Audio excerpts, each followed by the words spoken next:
Morning welcome back to ఎంఎంజెడ్ abaca ఛానల్కి. So సాంఘిక శాస్త్రం 8వ తరగతి కూడా హైలైట్స్ చేద్దామని అనుకుంటున్నానండి.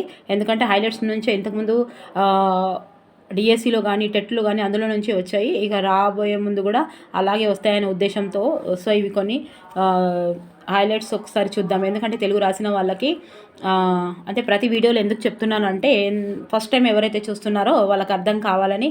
అయితే తెలుగు మొత్తం రాసి సోషల్ అస్సలు ముట్టని వాళ్ళు 2-3 రోజులలో ఎలా కంప్లీట్ చేయాలని అనుకుంటారు కదా, కనీసం ఒక హైలైట్స్ చూసినట్టు అంటే దాని ఉన్న ముఖ్యాంశాలను చూసే విధంగా అనే ఉద్దేశంతో చేస్తున్నాను. నచ్చితే మాత్రం లైక్ చేయండి, సబ్స్క్రైబ్ చేయండి అండ్ కామెంట్స్ రాస్తున్న ప్రతి ఒక్కరికి నా మనస్ఫూర్తిగా ధన్యవాదాలు.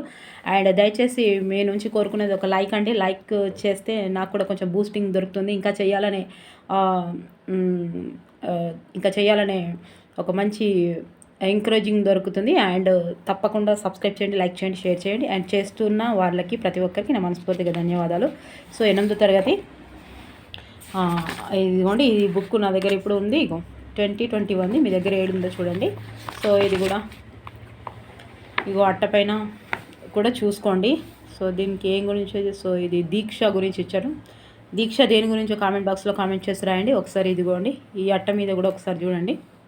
ఓకే, బ్రౌజర్ నందు సో కొన్ని అయితే కొంచెం ఓపికగా చూడండి, చాలా ఉన్నాయి. 8th క్లాస్లో చాలా ఇంపార్టెంట్ ఉన్నాయి కాబట్టి కొద్దిగా కొంచెం ఓపికగా చూడండి. బాగా ఉరత కూడా నాకు కూడా ఇట్లా హెడేక్ వస్తుంది. ఓకేనా, ఒక్కసారి మీరు కూడా కొంచెం ఓపిక వినండి. సో అతి పురాతనమైన పటాలు 4000 సంవత్సరాల నాటివి. వీటిని సుమేరియన్లు, ప్రస్తుతం ఇరాక్. సో ఇదిగోండి సుమేరియన్ల పలక, మట్టి పలక, ఇది సుమేరియన్లది. తర్వాత బాబిలోనియన్లు, వీళ్ళు కూడా ప్రస్తుత ఇరాక్ వాసులు. సో వీళ్ళ పలక ఇదిగోండి, వీళ్ళ పలక ఇదిగోండి. వీళ్ళది ఏముందంటే బాబిలోన్ పట్టణాన్ని చూశారు, లోపల వలయం, చేదు నది, ఉప్పు నీటి సముద్రం అని ఎవరన్నారు? సో బాబియన్లో దాంట్లో త్రికోణంలో ఇగో 7 దీవులు ఉన్నాయి. సో వీళ్ళది ఇగో బాబియాన్లో ఇది కూడా ఒకసారి బుక్ ఉంటే ఒకసారి చూసుకోండి, మొత్తం చదవకపోయినా ఇలా చూసుకోండి. తర్వాత గ్రీకు భౌగోళిక శాస్త్రుడైన ఎనాక్సిమాండర్ మిలేటస్ ప్రస్తుతం టర్కీలో ఉంది. సో దాన్ని హెకెటియస్ హెరోటోడస్ కూడా వివిధ ప్రదేశాలను తూర్పు నుంచి పడమరకు, ఉత్తరం నుంచి దక్షిణంకు, ఉత్తరం నుంచి దక్షిణానికి చూపిస్తూ ప్రపంచ పటం చేశారు. ఇదిగోండి వీళ్ళది. ఓకేనా, సుమేరియన్లు, బాబియన్లు, తర్వాత ఇతను. తర్వాత ఇది కూడా చాలాసార్లు వచ్చిందండి. ఇది వాళ్ళు అల్హిద్రీసి గీసిన పటం. అల్హిద్రీసి వీళ్ళు ఎలా గీశారంటే వీళ్ళది ఏంటిదంటే స్పెషల్, పటంలో ఉత్తర భాగాన్ని కింద చూపించారు, ఇక్కడ ఉత్తర భాగం అని చూపించారు, పైన దక్షిణ భాగం అని చూపించారు. సో వీళ్ళు ఎవరు? అల్హిద్రీసి, అరబోళ్ళు. సో దాన్ని గుర్తుపెట్టుకోండి, ఇది ఇంపార్టెంట్ చాలా. కిందికి అంటే ఉత్తరం దిక్కున దక్షిణం చూపించారు, దక్షిణం దిక్కున ఉత్తరం చూపించారు. ఇంకోటి తర్వాత ఇదిగోండి బైబిల్ ప్రకారం ప్రపంచం నమూనా. ఓకే, బైబిల్ ప్రకారం. సో ఇది తర్వాత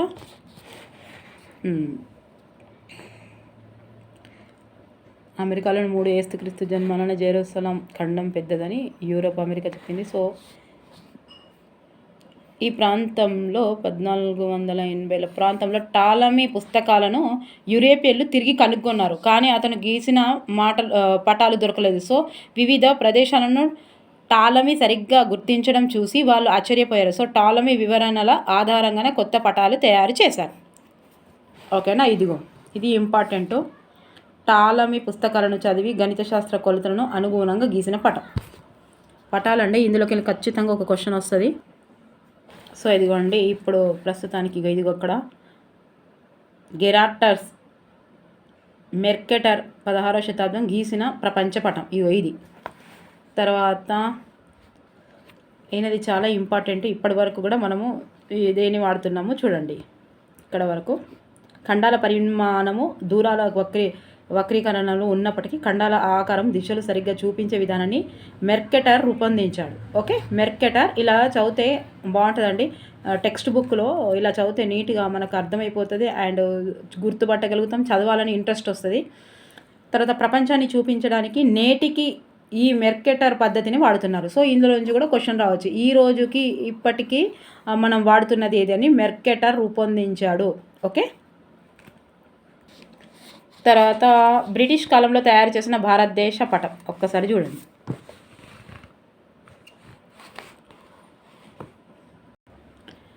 భారతదేశ సర్వేక్షణ శాఖను ఏర్పాటు చేశారు. జేమ్స్ రెన్నల్ను సర్వేయర్ జనరల్గా నియమించారు. ఇది కూడా ఇంపార్టెంటే, మొత్తం ఇంపార్టెంటే ఉంటాయండి. సోషల్ అంటే బిట్టుకు బిట్టు, కానీ ఇప్పుడు మొత్తం చెప్పలేము కాబట్టి ఒక్కసారి మీరు జర్నీలో ఉన్నప్పుడు కూడా చూసుకోవచ్చు, లేదంటే మనం ఏదైనా పని చేస్తున్నప్పుడు వీడియోలో కూడా వినొచ్చు అనే ఉద్దేశంతో ఈ సర్వేక్షణను సర్ జాన్ ఎవరెస్ట్ పూర్తి చేశారు.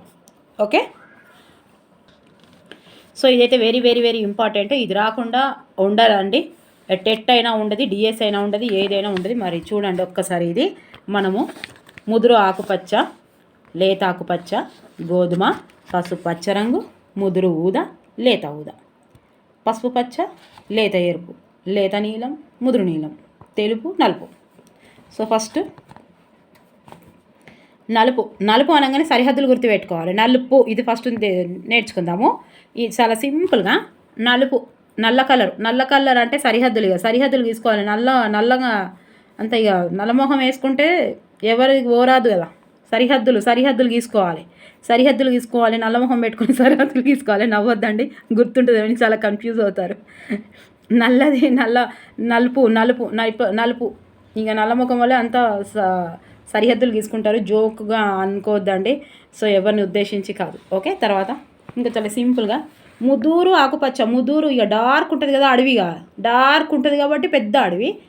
లేత ఆకుపచ్చ, ముదురు ఆకుపచ్చ, లేత ఆకుపచ్చ గడ్డి చిన్నది. ముదురు ఆకుపచ్చనేమే పెద్దది, ముదురు మొకంది అంటే అడవి. లేత ఆకుపచ్చ చిన్నది అంటే గడ్డి. ఎంత బాగున్నాయి, అది గ్రీనే ఇది గ్రీనే. ముదురు ఆకుపచ్చ అడవి, లేత ఆకుపచ్చ గడ్డి అయిందా. తర్వాత ఇవో రెండు ఉన్నాయి.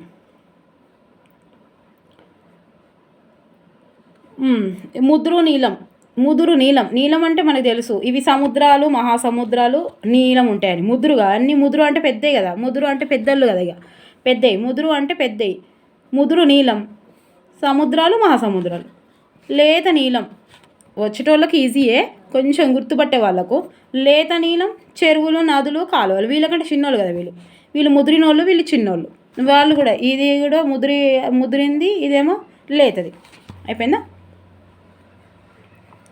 చెరువులు, నదులు, కాలువలు ఇవి లేత ఊదా. ఓకే, నా ఊదా అంటున్నా. నీలం, ముదురు నీలం, లేత నీలం అయిపోయినాయి. తర్వాత ముదురు ఆకుపచ్చ, లేత ఆకుపచ్చ అయిపోయినాయి. తర్వాత నలుపు సరిహద్దులు పెట్టుకున్నారు. ఇక తెలుపు ఖనిజాలు లభ్యమయ్యే ప్రదేశాలు. ఖనిజాలట, తెలుపు ఖనిజాలు లభ్యమయ్యే ఖనిజాలు తెలుపు గుర్తుపెట్టుకోరు, ఎట్లనైనా గుర్తుపెట్టుకోరు కానీ. తర్వాత ఒకటి పసుపు పచ్చ రంగు అండి. పసుపు పచ్చ రంగు ఇంపార్టెంట్. ఏం రంగు? పసుపు పచ్చ రంగు. పచ్చ రంగు ఉంటుంది. ఇంకోటి పసుపు పచ్చ ఉంటుంది. పసుపు పచ్చ ఉంది, పసుపు పచ్చ ఉంది, ఇక్కడేమో రంగు ఉంది. మరి పచ్చ రంగు పంటలు సాగిస్తున్న ప్రాంతము. పచ్చ రంగు పంటలు. ఎందుకు ఇన్నిసార్లు చెప్తున్నారు మేడం, బోర్ వస్తుంది అనకూడదు. అంటే ఇక్కడ రెండు ఉన్నాయి కాబట్టి కన్ఫ్యూజ్ అవుతారు. దీంట్లోనే పచ్చ రంగు గుర్తుండదు చాలామందికి. పసుపు పచ్చ అని ఉంది, పచ్చ రంగు ఉంది. పచ్చ రంగు ఇది కూడా పాతోటే స్టార్ట్ అవుతాయి కదా. పంటలు సాగుతున్నవి పచ్చవి రంగు. తర్వాత పసుపు పచ్చ, ఇవి పీఠభూములు, చిత్తడి భూములు. పసుపు పీఠభూములు, చిత్తడి భూములు. పసుపు పచ్చ పీఠభూములు, చిత్తడి భూములు. పీఠభూములు అంటే ఇక కడపకు పసుపు రాస్తాం కదా, అవి పీఠభూములు కింద ఉంటాయి కదా. పసుపు అదేంటిది మన గోడ, మన ఏమంటారు దాన్ని, సో కడపకు పసుపు పెడతాం కదా. పసుపు పచ్చ రంగు అంటే పంటలు సాగిస్తున్నాయి. పసుపు పచ్చ అంటే పీఠభూములు, ఇవి కిందనే కడప ఉంటాయి కాబట్టి కడపకు పసుపు రాస్తాం కాబట్టి సో డోర్కు మనకు నడిచేటప్పుడు కింద ఉంటుంది కాబట్టి కడప. సో పీఠ భూములు చిత్తడి భూములు. ఓకే, తర్వాత ముదురు ఊద, తర్వాత ముదురు ఊద, లేత ఊద, ముదురు లేత పర్వతాలు, ముదురు ఊద పర్వతాలు. ఈ ఆకుపచ్చ అంటే అడవి గుర్తుంటుంది మనకు, ఈ నీలం అంటే సముద్రాలు గుర్తుంటాయి. ఊద అంటే ఏంటిది? ఊద అంటే ముదురు అంటే పర్వతాలు, ఇవి పెద్దగా ఉంటాయి కదా. ఇక లేత అంటే ఇవి చిన్నగా ఉంటాయి గుట్టలు. ఈ రెండు ఊదాయే, కానీ ముదురు ఊదనేమో ఇది, లేత ఊదనేమో గుట్టలు. పర్వతాల కంటే గుట్టలు చిన్నవి కాబట్టి ఇవి లేతాయి, ఇవి ముదురు మొఖాలు, ఇవి లేత మొఖాలు.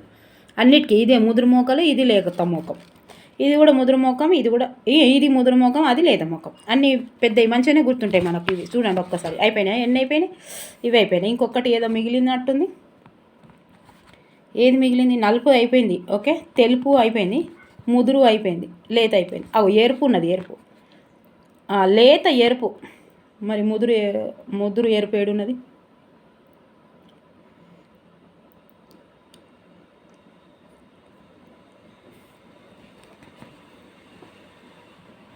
లేత ఎరుపే ఉంది, ముదురు ఎరుపు లేదు.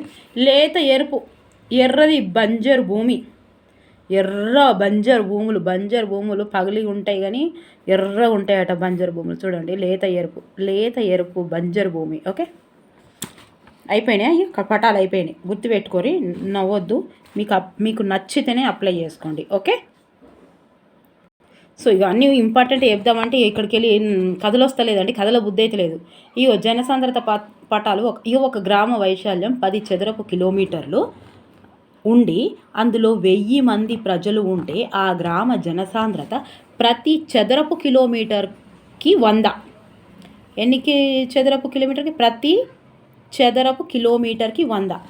సో ఈ పద్ధతిని ఉపయోగించి రాష్ట్రాల జనసాంద్రత లెక్క పెట్టవచ్చు.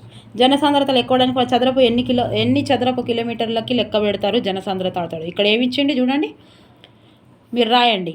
ఇక్కడ ఏమి ఇచ్చాడు? ప్రతి చదరపు కిలోమీటర్కి. అంటే ఎన్ని చదరపు కిలోమీటర్లు? ఒకటా? ప్రతి చదరపు అంటే ఒకటే కదా. సో కామెంట్ బాక్స్లో కామెంట్ చేసి రాయండి. ఓకేనా? సో జనాభా లెక్కల నుంచి కూడా నేను ఒక వీడియో చేశానండి. అది కూడా కొంచెం ట్రిక్స్ ద్వారా. సో అందులో నుంచి కూడా క్వశ్చన్స్ వచ్చాయి. సో ఇదిగోండి, జనసాంద్రత 2011. జనసాంద్రత 2011లో ఫస్ట్ స్థానము ఎవరిదంటే ఇగో బీహార్ అండి. ఫస్ట్ స్థానం బీహార్ది. తర్వాత ఇదిగోండి పశ్చిమ బెంగాల్.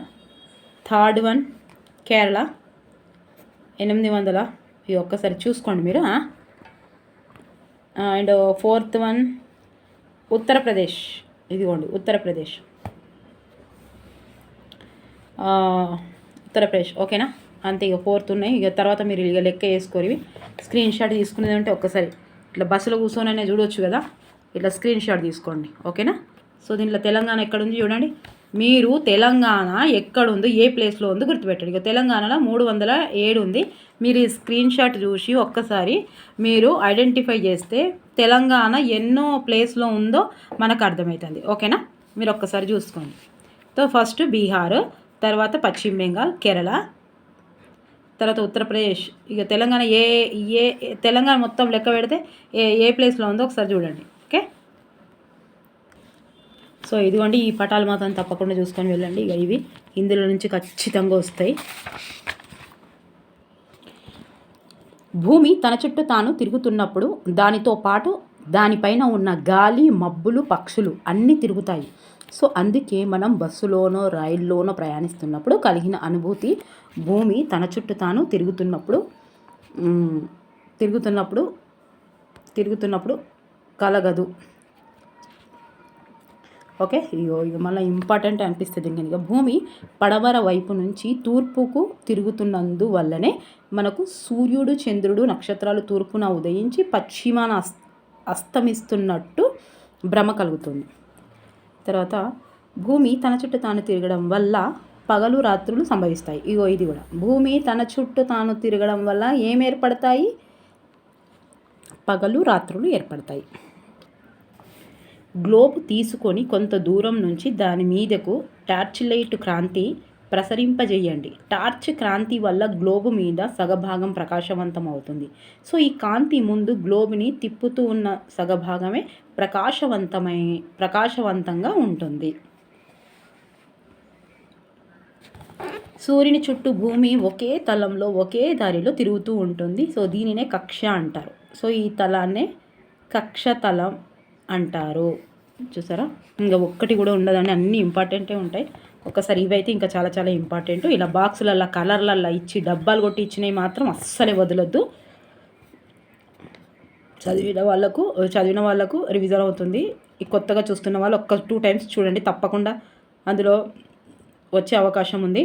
వాస్తవానికి ఆకాశం నుంచి భూమిని చూసినప్పుడు మనకి అక్షం కానీ వంపు కానీ కనబడవు.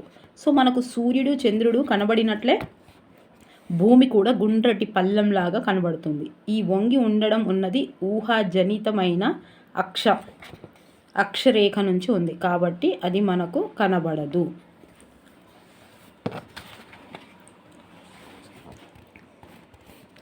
సో ఇదిగోండి, వసంతకాలం ఉష్ణగోళం మార్చి 21, కక్షతలం సూర్యుడు డిసెంబర్ 22, సెప్టెంబర్ 23, శరత్కాలం ఇగో జూన్ 21 సంతం. సో ఇది ఒక్కసారి చూడండి. సూర్యుడి చుట్టూ భూమి తిరుగుతోంది, కానీ అక్షం వంగి లేదని ఊహించుకోకండి. తెలంగాణలో కాలాల్లో మార్పులను అది ఏ రకంగా ప్రభావితం చేస్తుంది? ఇది ఏ పాఠం? ప్రారంభంలో చూసిన చిత్రాల ఉత్తర కాలాల మార్పులను ఏ రకంగా ప్రభావితం చేస్తుంది అంటే, సంవత్సరంలో ఏదో ఒక సమయంలో సూర్యుని కిరణాలు నిటారుగా పడే ఒక ప్రాంతం ఉంటుంది. సో కర్కట రేఖ నుంచి మకర రేఖ వరకు ఉన్న ఈ ప్రాంతాన్ని ఉష్ణమండలం అంటారు. ఓకే, ఈ మండలం సూర్యుడి నుంచి చాలా ఎక్కువగా వేడిని పొందుతుంది. ఓకే, తర్వాత సూర్యుడి నుంచి చాలా ఎక్కువగా వేడిని పొందుతుంది. జూన్ 21 కర్కట రేఖ మీద సూర్యుడు, మార్చ్ 21 సెప్టెంబర్ 23 భూమధ్య రేఖ మీద సూర్యుడు. సో డిసెంబర్ 22 మకర రేఖ మీద సూర్యుడు. సో మార్చ్ 21 సెప్టెంబర్ 23న ప్రపంచవ్యాప్తంగా పగలు రాత్రి సమానంగా ఉంటాయి. ఈ 2 రోజులను విషవత్తులు అంటారు. ఇది ఎప్పుడు వస్తుంది కదా అందరికీ తెలుసు, అందుకే ఇక్కడ ఇది ఇచ్చాను. ఇది డబ్బాలా లేకుండా ఇది చదువుతున్నాను. మార్చి 21 ఇది 2 డేట్ ఆఫ్ బర్త్లు ఉంటే గుర్తుపెట్టుకోరు. మార్చి 21 సెప్టెంబర్ 23న ప్రపంచవ్యాప్తంగా పగలు రాత్రి సమానంగా ఉంటాయి. ఈ 2 రోజులను విషవత్తులు అంటారు. మార్చి 21 సెప్టెంబర్. ఓకే, సెప్టెంబర్ 23 మార్చి 21. ఫస్ట్దేమో మార్చి 21 డేట్ తప్పులు ఇచ్చిన మార్చి 1 ఉంటుంది కాబట్టి ఇది 21 ఉంది. సెప్టెంబర్ దాని తర్వాత ఉంది కాబట్టి ఇది 23 ఉంది. మార్చి సెప్టెంబర్. ఇది ఒక్కటి చూడండి. ఏం చూసారా? ఎస్కిమో అన్న పదానికి ఎక్కువ మంది అంగీకరించే అర్థం మంచు బూట్ల వ్యక్తి. ఇది కూడా చాలాసార్లు వచ్చింది టెట్లో.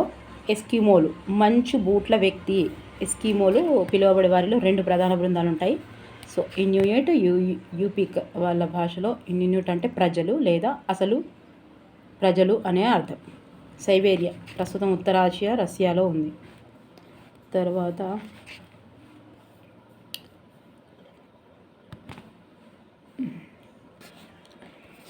సో 2009 జూన్ 29న ప్రచురితమైన వార్తను చదవండి. సో సింగరేణి ఓపెన్ కాస్ట్ బొగ్గు గనుల వల్ల తలెత్తిన సమస్యలు. వరంగల్ జిల్లా 28 బొగ్గుకి ఉన్న గిరాకీని దృష్టిలో ఉంచుకొని ఓపెన్ కాస్ట్ గని త్రవ్వకం చేపట్టాలని Singareni calories company limited so SCCL Singareni calories company limited so నిర్ణయించింది. ఈ నిర్ణయం వల్ల 200 గ్రామాలు ప్రభావితం కావచ్చు. 20,000 మంది నిరశ్రాయులుగా కావచ్చు.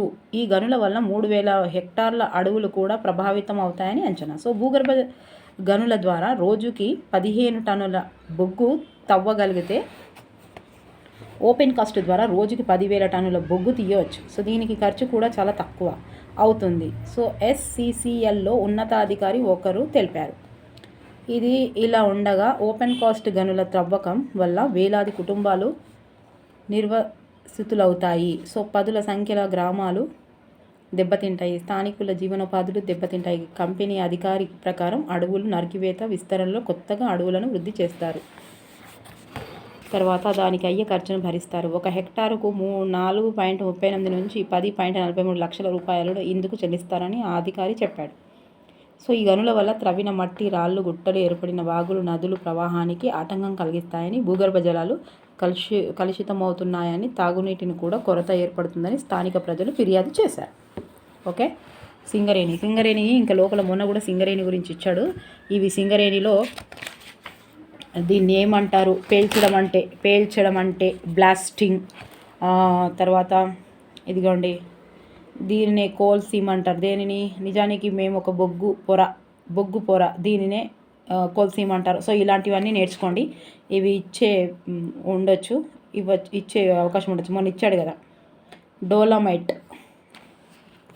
తర్వాత ఇది మేము బొగ్గు త్రవ్వే ప్రాంతాన్ని చేరుకున్నాం. దీన్నే ఫేస్ అంటారు. సూపర్వైజ్ బొగ్గు పొరను పరిశీలించి న్యూమాటిక్ ఒత్తిడి.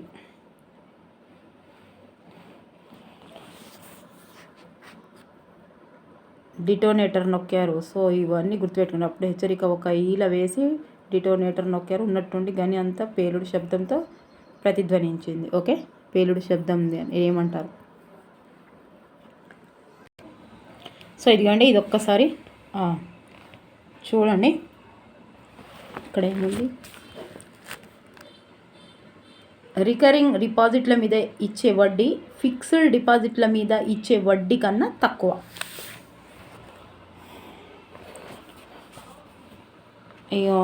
ఇది ఒక్కసారి చూడండి. ఇది బ్యాంక్ అంటే ఇక్కడ ఏం పొందుతున్నారు. సో ప్రజలు వడ్డీ పొందుతున్నారు బ్యాంకు నుంచి. తర్వాత వేతనాలు, పంట కోయడం, వ్యాపారం, ప్రజలు డబ్బుని జమ చేయడం. ఇదిగోండి మళ్ళీ ఇలా వచ్చి ఇలా వెళ్తుంది.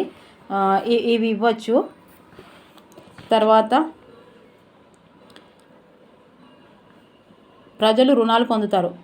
ఫస్ట్ రుణాలు పొందుతారు. మళ్ళీ ఇదిగోండి ఎలా ఇస్తారంటే బ్యాంకుకు వడ్డీ చెల్లిస్తారు. సో ఇది బ్యాంకు పనిచేసే విధానం. మైనర్ల కోసం బ్యాంకు ఖాతాలు. ఏ వయసులో ఉన్న వారైనా బాలుడు, బాలిక యొక్క సహజ సంరక్షకుని లేదా చట్టం ద్వారా నియమించబడిన సంరక్షకుని ద్వారా పొదుపు ఫిక్స్ రికరింగ్ బ్యాంక్ డిపాజిట్ ఖాతా తెరుచుకోవచ్చు. బ్యాంకులో అమలులో ఉన్న నష్ట నిర్వహణ వ్యవస్థని బట్టి 10 ఏళ్ళు దాటిన మైనర్లు స్వంతంగా పొదుపు ఖాతాలు తెరిచి లావాదేవీలు జరపడానికి అనుమతించవచ్చు. So internet banking, ATM, debit card, cheque book మొదలైన అదనపు బ్యాంకింగ్ సదుపాయాలు అనుమతించవచ్చు. కానీ ఈ మైనర్ల ఖాతాల నుంచి నిల్వగల సొమ్ము నుండి మాత్రమే తీసుకోవడానికి అవకాశం ఉంది. భారతదేశంలో ఆహార ధాన్యాల ఉత్పత్తి మిలియన్లలో, టన్నులలో. కాలం ఉత్పత్తి. సో 1961 75 101 ఉత్పత్తి. 1976 90 157. 1991 నుంచి 2009 వరకు 229. ఏంటిది, భారతదేశ ఆహార ధాన్యాల ఉత్పత్తి మిలియన్ టన్నులలో. ఓకే, సో ఇది చాలా చాలా ఇంపార్టెంట్ అండి. మీరు ఒక్కసారి చూడండి. ఆరోగ్య కుటుంబం సంక్షేమ మంత్రిత్వ శాఖ. సో ఆరోగ్య కుటుంబం సంక్షేమ శాఖ వారు జాతీయ స్థాయిలో ఆసుపత్రులను, ఔషధశాలలలోను, డిస్పెన్సరీ వైద్య విద్యలోను వ్యాధి నిరోధక కార్యక్రమాలు చేపడుతున్నారు. ఎవరు జాతీయ స్థాయిలో ఆసుపత్రులలోను, ఔషధశాలలోను, వైద్య విద్యలోను వ్యాధి నిరోధక కార్యక్రమాలు చేపడుతున్నారు. ఆరోగ్య కుటుంబ సంక్షేమ శాఖ వారు. తర్వాత ఆయుష్ శాఖ వారు. వీళ్ళు ఆరోగ్య కుటుంబ సంక్షేమం వారు. వీరిని ఆయుష్ శాఖ వారు ఏం చేస్తున్నారంటే స్థానిక వైద్యమైన ఆయుర్వేద, హోమియోపతి, సిద్ధ యునాని మొదలైన వాటిపై పరిశోధనలు చేస్తున్నారు. ఎవరు? ఆయుష్ అంటే ఆయుర్వేద, గుర్తుపెట్టుకోండి. ఆయుర్వేద, యునాని, హోమియోపతి. ఓకే, ఆరోగ్య పరిశోధన శాఖ వారు. వీళ్ళెవరు? ఆరోగ్య పరిశోధన శాఖ వారు ఆరోగ్య సంబంధ కార్యక్రమాలు, ఔషధాలపై పరిశోధనలు చేస్తున్నారు. తర్వాత ఎయిడ్స్ నియంత్రణ శాఖ వారు HIV నియంత్రణకై కార్యక్రమాలు చేపడుతున్నారు. సో విభజన రోజున బెంగాల్ విభజించబడిన 1905 అక్టోబర్ 16న విషాద దినంగా పాటించారు. అదే రోజు బెంగాల్లో ఎవరు వంట చెయ్యలేదు. దుకాణాలన్నింటినీ మూసివేశారు. కలకత్తాలో హర్తాల్ ప్రకటించారు. ప్రజలు గంగానదిలో స్నానం చేసి వందే మాతరం పాడుతూ వీధుల్లో ఊరేగింపు నిర్వహించారు. బెంగాల్ 2 భాగాల ఐక్యతను చిహ్నంగా ప్రజలు ఒకరినొకరు రాఖీ కట్టుకున్నారు. అదే రోజు సాయంత్రం 75,000 మంది ప్రజలు హాజరైన 2 బహిరంగ సభలలో ఆనంద్ మోహన్ బోస్, సురేంద్రనాథ్ బెనర్జీ ఉపన్యాసించారు. దేనికోసం? బెంగాల్ విభజన రోజున. ఓకే. సో మచిలీపట్నం నుంచి కృష్ణపత్రికను 1902లో మచిలీపట్నంలో స్థాపించారు. దాన్ని స్థాపకులలో ముట్నూరి కృష్ణారావు ఒకరు. అతను 1902లో ఆ పత్రికలో ఉపసంపాదకుడిగా చేరాడు. సో 1907లో దాని సంపాదకుడై 1945లో అతడు చనిపోయే వరకు ఆ పత్రిక కోసం పనిచేశాడు. సో భారతదేశ స్వాతంత్రోద్యమం అన్ని దశలలో అంటే వందే మాతరం ఉద్యమం, హోమ్ రూలర్ ఉద్యమం, సహాయ నిరాకరణ ఉద్యమం, శాసనోల్లంఘన ఉద్యమం, క్విట్ ఇండియా ఉద్యమం వంటి వాటిని పత్రిక ప్రచారం చేసింది. కృష్ణపత్రిక చూసారా ఎంత గ్రేట్, చూసారా? కృష్ణపత్రిక ఎవరు? ముట్నూరి కృష్ణారావు. ముట్నూరి కృష్ణారావు. తర్వాత పట్టణాల్లో విద్యావంతులే కాకుండా పల్లెటూళ్ళలో సామాన్య జనాన్ని కూడా కృష్ణపత్రిక ప్రభావితం చేసింది. పత్రిక దాని సంపాదకుడు బ్రిటిష్ పాలకుల ఆగ్రహానికి పలుమార్లు గురయ్యాడు. సో రెండవ ప్రపంచ యుద్ధం 1939 నుంచి 45 వరకు జరిగింది. హిట్లర్ నేతృత్వంలో నాజీ పార్టీ ప్రపంచమంతటినీ తన ఆధీనంలోకి తెచ్చుకోవాలన్న ఉద్దేశంతో బ్రిటన్, ఫ్రాన్స్, సోవియట్, రష్యా ఇతర దేశాలపై యుద్ధం ప్రకటించింది. సో ఇంగ్లాండ్, ఫ్రాన్స్, రష్యాలతో అమెరికా చేతులు కలిపింది. వీటిని మిత్రకూటమి అంటారు. చేతులు కలపడాన్ని మిత్రకూటమి అంటారు. జర్మనీ, జపాన్, ఇటలీ దేశాలు మద్దతు ఇచ్చాయి. సో మానవ చరిత్రలోనే అతి దారుణమైన ఈ యుద్ధం 1939లో మొదలయ్యి 1945లో రష్యా సైన్యాలు బెర్లిన్ని ఛేదించుకోవడంతో జపాన్లోని హిరోషిమా, నాగసాకిలపై అమెరికా అణుబాంబు వేయడంతో ముగిసింది. ఎక్కడ? 1945లో రష్యా సైన్యాలు బెర్లిన్ని ఛేదించుకోవడంతో జపాన్లోని హిరోషిమా, నాగసాకిలపై అమెరికా అణుబాంబు వేయడంతో ముగిసింది. సో ప్రజాస్వామ్యం, స్వేచ్ఛల పక్షాన ఉన్న ప్రజలందరూ హిట్లర్ని వ్యతిరేకించి మిత్రకూటమిని మద్దతు పలికారు. సో అయితే భారతదేశంలో అదే సమయంలో బ్రిటిష్ పాలకులకు వ్యతిరేకంగా పోరాటం సాగుతుండడంతో భారతీయుల్లో ఇది సందిగ్ధతను నెలకొల్పింది. సుభాష్ చంద్రబోస్ INIA సుభాష్ చంద్రబోస్ స్వరాజ్య ఉద్యమకారుడు, విప్లవవాద జాతీయవాది. అతడు రాస్ బిహారీ బోస్ సహకారంతో బర్మా, అండమాన్లతో భారత జాతీయ సైన్యాన్ని INA ఏర్పాటు చేశాడు. సో INAలో 60,000కు పైగా సైనికులు ఉండేవారు. ఈ పోరాటంలో జపాన్ అతనికి సహాయం చేసింది. 1943లో అక్టోబర్ 21న సింగపూర్లో స్వతంత్ర భారత్ ఆజాద్ హింద్ తాత్కాలిక ప్రభుత్వాన్ని ఏర్పాటు చేశారు. 1944 మార్చి 18న ఢిల్లీకి పదండి నినాదంతో NA బర్మా సరిహద్దులను దాటి భారతదేశంలోకి ప్రవేశించింది. 1944 మార్చిలోనే కొహిమాలో భారత జెండాను ఎగురవేశారు. అయితే యుద్ధ పరిస్థితులను మారి 1944-45లో శీతాకాలంలో బ్రిటన్ ప్రతిఘటనకు దిగటంతో రెండవ ప్రపంచ యుద్ధంలో అంతిమంగా జపాన్ ఓడిపోవడంతో INA ఉద్యమం కుప్పగూలిపోయింది. సో బ్యాంకాక్ నుంచి టోక్యోకి 1945 ఆగస్టు 23న విమాన ప్రయాణం చేస్తుండగా జరిగిన ప్రమాదంలో సుభాష్ చంద్రబోస్ చనిపోయాడని చెబుతారు. ఆయన గురించి తెలియదు అన్నట్టు. ఇంకా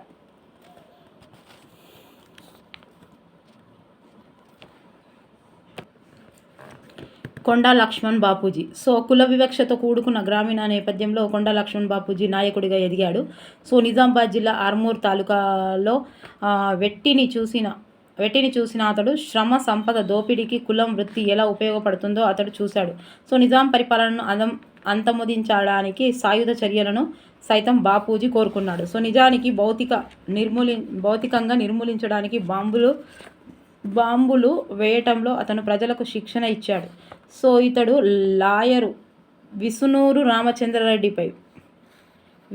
రామచంద్రారెడ్డిపై ఇంపార్టెంట్ అండి, అనేక కేసులలో అతడు ప్రజల తరపున వాదించాడు. సో ప్రజల హక్కుల కోసం ప్రజాస్వామ్య తరహాలో పనిచేస్తున్నంత మేరకు అతడు కమ్యూనిస్టులతో సన్నిహితంగా కలిసి పనిచేశాడు. ప్రజాస్వామిక సహచర్యంలో భిన్న రాజకీయ ధోరణులను కలపటంలో అతడి జీవితం ఒక సందేశం లాంటిది. కొండా లక్ష్మణ్. సో నిజాం వ్యతిరేక ఉద్యమంలో పాల్గొన్న ముఖ్యమైన నాయకులలో రవి నారాయణ రెడ్డి ఒకడు. సో అతను 1936 రాజ్యాంగ సవరణను ప్రతిపాదించాడు. తర్వాత ఆంధ్ర మహాసభ వామపక్ష రాజకీయాల వైపు మొగ్గడంతో అతనికి కీలక పాత్ర పోషించాడు. తెలంగాణ రైతాంగ పోరాటంలో అతడు ప్రముఖ పాత్ర పోషించాడు. సో భారత కమ్యూనిస్ట్ పార్టీ హైదరాబాదు శాఖ తెలంగాణ స్వాతంత్ర పోరాటంలో అతడు వ్యవస్థాపక సభ్యుడు. రైతాంగ పోరాటాన్ని, నిజాం ప్రభుత్వాన్ని తొలగించడానికి జరుగుతున్న ప్రజాస్వామిక ఉద్యమాన్ని అతడు కలిపాడు. సో తర్వాత హైదరాబాదు నగర మేధావి వర్గాలలో తొలి విప్లవవాదులలో ముగ్ధం మొయినుద్దీన్ ఈయన కూడా. సో ఒకరు ఉస్మానియా విశ్వవిద్యాలయ అధ్యాపకులు. విద్యార్థులలో ఏర్పడిన కామ్రేడ్స్ అసోసియేషన్లో ఇతడు సభ్యుడు. ఇట్లా ఇవ్వచ్చు ముగ్ధం మొయినుద్దీన్ ఎందులో సభ్యుడని. కామ్రేడ్స్ అసోసియేషన్లో అతడు సభ్యుడు. సిపిఐకే ఇతడు హైదరాబాదులో కార్యదర్శి అయ్యాడు. ఓకే. తర్వాత గ్రామ పోరాటాలను హైదరాబాద్ నగరపాలికలోను ప్రాగా టూల్స్లోను జరుగుతున్న కార్మిక సంఘాలతో సమన్వయం చేశాడు. ఎవరు? ముగ్ధం మొయినుద్దీన్. సో ఇదిగోండి, ఇది మొత్తం ఉందండి. ఫస్ట్ ఈయన ఎవరంటే దేవులపల్లి వెంకటేశ్వరరావు గురించి ఉంది. ఇంకోటి వచ్చేసి ఎవరు? చాకలి ఐలమ్మ గురించి కూడా ఉంది. అండ్ ఇంకోటి వచ్చేసి ఎవరు? ఇతను ఆరుట్ల రామచంద్రారెడ్డి. సో ఇది ఒక్కసారి స్క్రీన్ షాట్ అయినా తీసుకోండి.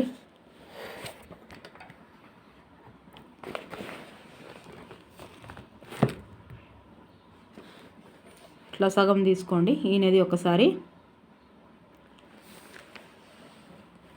ఈయనది ఒకసారి, ఇట్లా ఒకసారి ఈయనది. సో బుక్కులు ఉన్నాయి కదా మేడం, ఎందుకు తీసుకోమంటారు స్క్రీన్ షాట్ అంటే, మీరు ఇప్పుడు వెళ్ళేటప్పుడు ఏదైనా కొంచెం జర్నీలో ఉన్నా అట్లా ఫోన్లలో చూసుకోవచ్చు అని. రాజ్యాంగ తొలి ప్రతులు. స్వాతంత్రం రాకముందు 1928లో మోతీలాల్ నెహ్రూ భారత జాతీయ కాంగ్రెస్కు చెందిన మరొక 8 మంది కలిసి భారతదేశ రాజ్యాంగాన్ని రాశారు. 1931లో కరాచీ సమావేశంలో భారత రాజ్యాంగం ఎలా ఉండాలో భారత జాతీయ కాంగ్రెస్ను ఒక తీర్మానం చేసింది.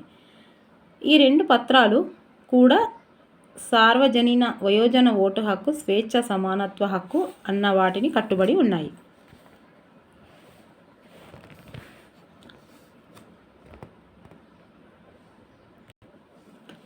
భారతదేశాన్ని అన్ని రకాల దాస్యం నుంచి, పోషణ నుంచి విముక్తం చేసే రాజ్యాంగం కోసం నేను కృషి చేస్తాను. అత్యంత పేదలు ఇది తమ దేశమని, దాని నిర్మాణంలో తమకు పాత్ర ఉందని భావించే భారతదేశం కోసం, ఉన్నత వర్గ, నిమ్న వర్గ ప్రజలు లేని భారతదేశం కోసం, అన్ని మతాల వాళ్ళు, జాతుల వాళ్ళు సామరస్యతో ఉండే భారతదేశం కోసం నేను కృషి చేస్తాను.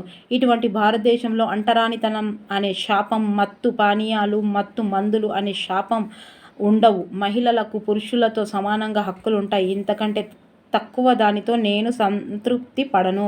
మహాత్మా గాంధీ చెప్పింది. Very very very important. Okay. ఇక్కడ తర్వాత 1950 జనవరి 26న మనము వైరుధ్యాలతో కూడిన జీవనంలోకి ప్రవేశించబోతున్నాము. రాజకీయాల్లో మనకి సమానత ఉంటుంది కానీ సామాజిక ఆర్థిక జీవితాలలో అసమానత ఉంటుంది. రాజకీయాల్లో ఒక మనిషి ఒక ఓటుకే ఒక విలువ అన్న సిద్ధాంతాన్ని అనుసరించబోతున్నాము. మన సామాజిక ఆర్థిక జీవితాలలో మనకున్న సామాజిక ఆర్థిక చట్టాల కారణంగా ఒక మనిషి ఒక విలువ అన్న సూత్రాన్ని అమలు చెయ్యలేము. ఈ వైరుధ్య జీవనాన్ని ఎంతకాలం భరించాలి? సామాజిక ఆర్థిక జీవితాల్లో సమానత్వాన్ని ఎంతకాలం తిరస్కరించాలి? ఈ వైరుధ్యాలు ఎక్కువ కాలం కొనసాగితే మన రాజకీయ ప్రజాస్వామ్యమే ముప్పులో పడుతుంది. ఇట్లా అన్నది ఎవరు? డాక్టర్ బిఆర్ అంబేద్కర్ గారు. తర్వాత మన భవిష్యత్తు విశ్రాంతి సుఖాలతో ఉండబోవడం లేదు. గతంలో పలుమార్లు చేసిన ప్రతిజ్ఞలు ఈరోజు చేయబోతున్న ప్రతిజ్ఞకు నిలుపుకోవడానికి మనం నిరంతరం శ్రమించాల్సి ఉంటుంది. భారతదేశానికి సేవ చేయడం అంటే అందులో ఉన్న కోట్లాది వ్యర్థాలకు సేవ చేయటమే. దీని అర్థం పేదరికాన్ని, అజ్ఞానాన్ని, రోగాలను, అవకాశాలలో అసమానతలను అంతం చేయటం. ప్రతి వ్యక్తి కన్నీటి బిందువును తుడవడానికి మన తరం మహానాయకుడు కలగన్నాడు. అది మనకు సాధ్యం కాకపోవచ్చు, కానీ కన్నీళ్లు, కష్టాలు ఉన్నంతకాలం మన పని ఇంకా మిగిలే ఉంటుంది. ఇది జవహర్ లాల్ నెహ్రూ. ఇక ముగ్గురికి ఇట్లా చెప్పారు కదా, చూడాలి అవి. సో ఇవి చాలాసార్లు మనకు దీని తర్వాత ఏది అని ఇచ్చాడు. దీని తర్వాత ఏ వాడి ఉంది మన భారతదేశ ప్రవేశికలు అని ఇచ్చాడు. సో భారతదేశ ప్రజలమైన మేము భారతదేశాన్ని సర్వసత్తాక, ఈ ఫస్ట్ సర్వ గుర్తుపెట్టుకోవాలి. సర్వం ఫస్ట్ సర్వసత్తాక సామ్యవాద లౌకిక ప్రజాస్వామ్య సర్వసామ్య లౌకి ప్రజ సర్వసామ్య లౌకి ప్రజ. సో లౌకిక ప్రజా గణతంత్ర రాజ్యంగా నిర్మించుకోవడానికి ఈ పౌరులందరికీ సాంఘిక, ఆర్థిక, రాజకీయ న్యాయాన్ని, ఆలోచన, భావ ప్రకటన, విశ్వాసం, ధర్మం, ఆరాధనలతో స్వాతంత్రాన్ని, అంతస్తుల్లోనూ అవకాశాల్లోనూ సమానత్వాన్ని చేకూర్చుటకు, వారందరిలో వ్యక్తి గౌరవాన్ని, జాతీయ సమైక్యతను రక్షించుకుంటూ సౌభ్రత్వాన్ని పెంపొందించడానికి 1949 నవంబర్ 26న మన రాజ్యాంగ పరిషత్తులో ఎంపిక చేసుకొని శాసనంగా రూపొందించుకున్న ఈ రాజ్యాంగాన్ని మాకు మేమే ఇచ్చుకున్నాము. ఓకేనా? చూడండి ఒకసారి, ఇది మళ్ళీ ఒకసారి చదువుకోండి. ఓకే.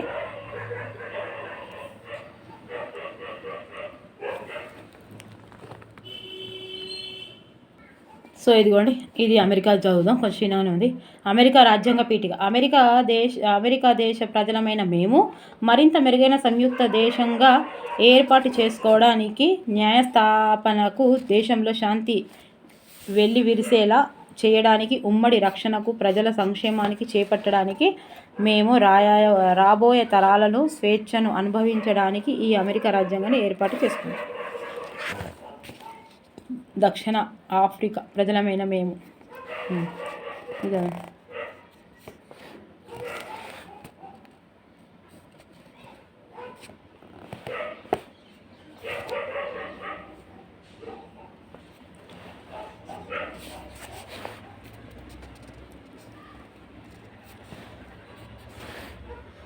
దీని ద్వారా గతకాలపు విభజనను రూపుమాపి ప్రజాస్వామ్య విలువలను, సామాజిక బహిరంగ సమాన పునాదులు తెస్తున్నాం. సో దీంట్లో ప్రజలు అభిష్టం మేరకు ప్రభుత్వం ఏర్పడినట్టు చట్ల సామర్థ్యాలు, రక్షణ ప్రతి వ్యక్తికి సమానంగా లభిస్తుంది. సో మీరే చదవండి, ఒక్కసారి చదువుకోండి.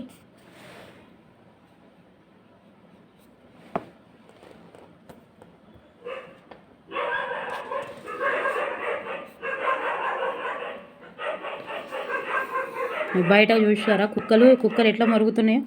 అమ్మో, ఈ కుక్కల గురించి కూడా ప్రభుత్వం ఏం చేస్తుందో, ఎంతమంది చనిపోతున్నారండి కుక్కల కోసం కూడా. చిన్నపిల్లలని అయితే పిచ్చిగా ఎక్కడంటే అక్కడ ఉంటుండే కుక్కలు. జాగ్రత్తగా వెళ్ళాలంటే చిన్నపిల్లల్ని బయట వదిలేయకండి. నైట్ అయితే కుక్కలు మొత్తం బండి మీద ఎక్కడొచ్చినా కూడా, వర్షంలో బండిలో చాలా అదవుతుంది. కుక్కల్ని నెగ్లెక్ట్ చేయకండి. ఎవరైనా ఉన్నారని పిల్లల్ని బయటకు పంపించద్దు ఒక్కరిని. సో ఇది ఒక పేజీ ఉంది, కానీ ఇది చాలా ఇంపార్టెంట్ కదా, చదువుదామండి. మెల్లగానే చదువుదాం. చట్టాలన్నింటినీ పార్లమెంట్లో చేయరు. ఈ పట్టిక చూస్తే ఈ విషయం చూద్దాం. కేంద్ర ప్రభుత్వం, కేంద్ర జాబితా. ఓకే, కేంద్ర జాబితా. ఈ విషయాలపై కేంద్రం మాత్రమే చట్టాలను చేయగలుగుతుంది. సో అనేక విషయాలపై పార్లమెంటు మాత్రమే చట్టాలు చేయగలదు. ఈ చట్టాలు దేశమంతటిని వర్తిస్తాయి. ఉదాహరణకు మన దేశమంతటికి కరెన్సీ రూపాయి ఉంది కాబట్టి డబ్బులు, బ్యాంకుకు సంబంధించిన ఏ విషయమైనా పార్లమెంటు మాత్రమే చేస్తుంది. అదేవిధంగా మనకు టెలిఫోను, తపాలా వ్యవస్థ, ఉమ్మడి నియంత్రణలు ఉండాలి పార్లమెంటులో పరిధిలోనే. మరో విషయం, దేశ రక్షణ, సైన్యం రక్షణకి సంబంధించిన చట్టాలను పార్లమెంటు మాత్రమే చేస్తుంది. చూసారా, టెలిఫోను ఫస్ట్ కరెన్సీ, టెలిఫోను, తపాలా వ్యవస్థ, ఉమ్మడి నియంత్రణలు, ఇంకోటి దేశ రక్షణ, సైన్యం రక్షణ. తర్వాత రాష్ట్ర జాబితా, రాష్ట్రాల శాసనసభలు మాత్రమే చట్టాలు చేయగల విషయాలను రాష్ట్రాల శాసనసభ మాత్రమే ఈ విషయాలను సంబంధించి చట్టాలు చేయగలవు. అంటే వివిధ రాష్ట్రాలకు వేరువేరు చట్టాలు ఉంటాయన్నమాట. ఉదాహరణకు వస్తువుల పట్ల ప్రజల రవాణాకు వారు ఎంత మొత్తం చెల్లించగలరు. ప్రైవేటు మరియు ప్రభుత్వ బస్సులకు రవాణా ఛార్జీలు రాష్ట్ర ప్రభుత్వమే నిర్ణయిస్తుంది. చూసారా, ప్రైవేటు మరియు ప్రభుత్వ బస్సులకు రవాణా ఛార్జీలు రాష్ట్ర ప్రభుత్వమే నిర్ణయిస్తుంది. రవాణా ఛార్జీలను నిర్ణయించడానికి, సవరించడానికి ప్రతి రాష్ట్ర ప్రభుత్వానికి తనకంటూ సొంత చట్టాలు ఉంటాయి. వస్తువుల ప్రజల రవాణా వారు. ఓకే, తర్వాత తమ సరిహద్దుల్లోపు సరైన రోడ్డు రవాణా మార్గాలు అండ్ రాష్ట్రాలు. కాబట్టి జాతీయ రహదారులు మినహాయించి అన్ని రోడ్ల నిర్వహణలు రాష్ట్రాలు చేపడతాయి. దేనికి? జాతీయ రహదారులు తప్ప. రాష్ట్ర ప్రభుత్వం బాధ్యత వహించేది ముఖ్యమైన విషయాలు: వ్యవసాయం, సాగునీరు, పోలీసు, వైద్య సేవలు. వ్యవసాయం, సాగునీరు, పోలీసు, వైద్య సేవలు, ఇవి అన్నీ ఈ జాబితాలోకి వస్తాయి. ఉమ్మడి జాబితా. పార్లమెంటు, రాష్ట్ర శాసనసభలు 2 చట్టాలు చేయగల విషయాలు. ఈ విషయాలపై పార్లమెంటు, రాష్ట్ర శాసనసభలు 2 చట్టాలు చేయవచ్చు. ఉదాహరణకు విద్యా విధానం. మన విద్య ఎప్పుడు వచ్చింది? ఉమ్మడి జాబితాలో చేయొచ్చు. ఎవరు చేసారు ఉమ్మడి జాబితాలో? ఇందిరాగాంధీ చేశారు. ఇందిరాగాంధీ ఏ సంవత్సరాలు చేసారు? కామెంట్ బాక్స్లో కామెంట్ చేసి రాయండి. ఓకేనా? ఇందిరాగాంధీ గారు ఎప్పుడు చేశారు ఉమ్మడి జాబితాలో? ఏ సవరణ చట్ట ప్రకారం చేశారు? దయచేసి తప్పకుండా రాయండి. అన్నది కేంద్రం, రాష్ట్ర ప్రభుత్వాల రెండింటి బాధ్యత. ప్రతి రాష్ట్రంలో కేంద్రీయ విద్యాలయ వంటి కేంద్రం నడిపే రాష్ట్ర ప్రభుత్వం విద్యాశాఖ నడిపే బడులు కూడా కేంద్ర రాష్ట్ర ప్రభుత్వాలు 2 కూడా ఒకే విషయంపై చట్టాలు చేస్తాయి. కర్మాగారాలు, పరిశ్రమలు, విద్యుత్ కార్మికులు వంటివి. అండ్ ఒక విషయం, పార్లమెంటుపై రాష్ట్ర శాసనసభ 2 పరస్పర విరుద్ధ చట్టాలు వస్తే రాష్ట్ర శాసనసభ చేసిన చట్టం కాకుండా పార్లమెంటు చేసిన చట్టమే వర్తిస్తుంది. చూసారా, మన పెద్దది కదా ముదురు, దీనికంటే ముదురు కాబట్టి అది పెద్దది కాబట్టి దాందే నడుస్తుంది. ఇంత కొన్ని ఇంకా చెప్పుకుంటేనే ఇంతసేపు అవుతుంది. చూస్తారా, తొలి సమాచార నివేదిక FIR. పోలీసులు ఫిర్యాదు చేయాల్సి ఉంటే పోలీస్ స్టేషన్లో తొలి సమాచార పోలీసులకు నివేదిక FIR ఇవ్వాల్సి ఉంటుంది. FIR దాఖలు చేసిన తర్వాత కేసును పరిష్కరించాల్సిన బాధ్యత పోలీసులు. నివేదికలో రాసిన సమాచారాన్ని SHO పైకి చదివి వినిపించాలి. దాంట్లో అన్ని విషయాలు సరిగ్గా ఉంటే ఫిర్యాదును దాని మీద సంతకం చేయాలి. FIR ఆధారంగా పోలీస్ స్టేషన్లోకి రిజిస్టర్ నేరం వివరాలు పొందుపరిచి ఫిర్యాదు చేసిన వ్యక్తి ఎటువంటి రుసుము తీసుకోకుండా FIR ప్రగతిని అతనికి ఇవ్వాలి. ఎటువంటి రుసుము తీసుకోవద్దట. తీసుకుంటే అడుగురు. ఒకవేళ కేసు తీసుకోవడానికి NHO తిరస్కరిస్తే నేరుగా DSP లేదా మెజిస్ట్రేట్ దగ్గరికి వెళ్ళి ఫిర్యాదు చేయొచ్చు. ఫిర్యాదును వాళ్లకు పోస్ట్ ద్వారా కూడా పంపొచ్చు. దీని డిఫరెన్స్ తెలుసుకోండి. నేర చట్టము, పౌర చట్టం. ఇది నేరంగా పరిగణించే చర్యలను సంబంధించి ఉదాహరణ దొంగతనము, వరకట్నం. ఇదేమో ఫర్ ఎగ్జాంపుల్ పౌర చట్టం అంటే అద్దె సరుకులు కొనుగోలు, విడాకులు దేని కిందికి వస్తాయి అంటే పౌర చట్టంలోకి వస్తాయి. సాధారణంగా FIR నమోదు చేసి పోలీసుల విచారణలో ఇది మొదలవుతుంది. తర్వాత న్యాయస్థానం పోతుంది. నష్టానికి గురైన వ్యక్తి న్యాయస్థానంలో దావా చేయాలి. ఉదాహరణకు అద్దె వివాదంలో యజమాని లేదా కిరాయిదారుడు దోషి అని రుజువైతే జరిమానాతో పాటు జైలు కూడా పంపించు. నష్టానికి గురైన వ్యక్తి కోర్టు ఉపశమనాన్ని కలిగిస్తుంది. ఉదాహరణకు అద్దె ఇంటి నుంచి కిరాయిదారును ఖాళీ చేయించవచ్చు లేదా కిరాయిదారు నుంచి అద్దెకు బకాయిలు వసూలు చేయవచ్చు. ఇలాంటివన్నీ పౌర చట్టంలో వస్తాయి. నిందితుని హక్కుగా బెయిలు నిందితుని హక్కు నేర తీవ్రతను బట్టి సాక్షులను బెదిరించడానికి ఉన్న అవకాశాన్ని బట్టి దాన్ని మంజూరు చేస్తారు. అదే సమయంలో నిందితుడిని విడుదల చేస్తే సమాజానికి, సాక్షులకు, ఫిర్యాదుదారునికి ఏమైనా హాని జరుగుతుందేమో న్యాయస్థానం పరిశీలిస్తుంది. సో బెయిలు ఇవ్వగలిగిన నేరాలలో SHO మాత్రమే బెయిలు మంజూరు చేస్తారు. సో బెయిలు లేని నేరాలలో నిందితుడు సంబంధిత న్యాయస్థానంలో బెయిలు కోసం దరఖాస్తు చేసుకోవాలి. ప్రభుత్వ న్యాయవాది పాత్ర. క్రిమినల్ నేరాన్ని ప్రజల పట్ల జరిగిన అపరాధ నమోదు చేస్తారు. అంటే నేరం అన్నది బాధితుల పట్ల కాకుండా సమాజం పట్ల జరుగుతుందని భావిస్తారు. న్యాయస్థానంలో ప్రభుత్వ న్యాయవాది ప్రభుత్వ ప్రయోజనాలకు ప్రతినిధిగా ఉంటాడు. పోలీసులు విచారం చేసి న్యాయస్థానంలో నేరోపరణ పత్రం దాఖలు చేసిన తర్వాతే ప్రభుత్వ న్యాయవాది పాత్ర మొదలవుతుంది. సో వివరణలో ప్రభుత్వ న్యాయవాది పాత్ర ఏమీ ఉండదు. అతడు లేదా ఆమె ప్రభుత్వం తరపున వాదన చేపట్టాలి. సో న్యాయస్థానం అధికారికంగా ఆమె నిష్పక్షపాతంగా వ్యవహరిస్తూ సాక్షులను, రుజువులను, ఆధారాలను న్యాయస్థానం ముందు ఉంచి కేసుపై నిర్ణయం తీసుకొని సహకరించాలి.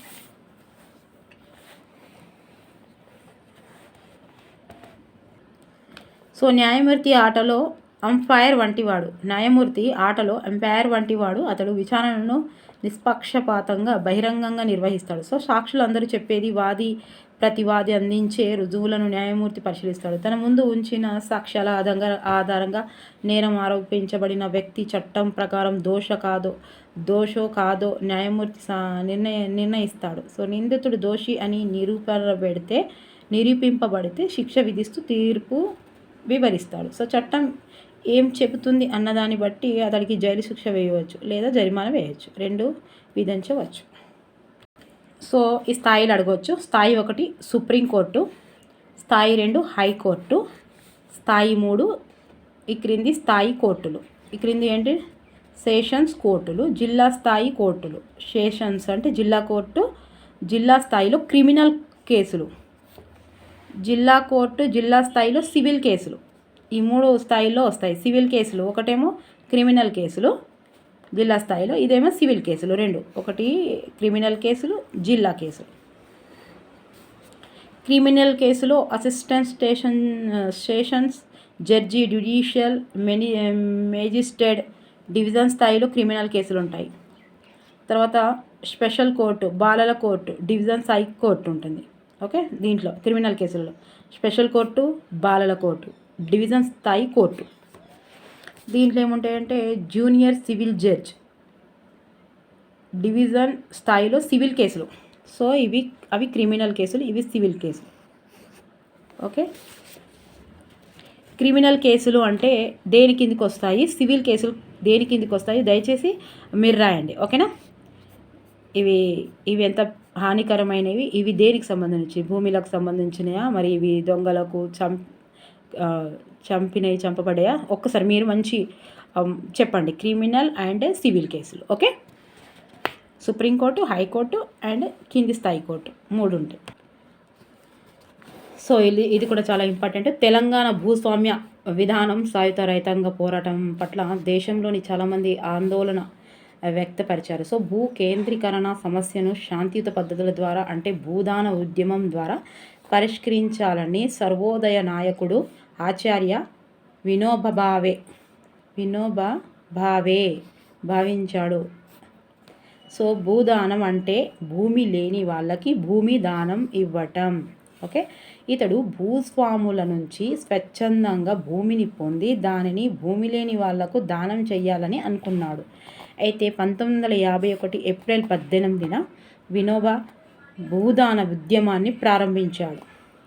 భూ సంస్కరణల చరిత్రలో దీనిని ఒక మైలురాయిగా కొనియాడారు. ఎప్పుడు డేట్ గుర్తుపెట్టుకోండి. ఇది ఈయన ఎవరు అని ఇవ్వచ్చు, ఈయన ఏం చేసిండని ఇవ్వచ్చు, లేదంటే 1951 ఏప్రిల్ 18 1951.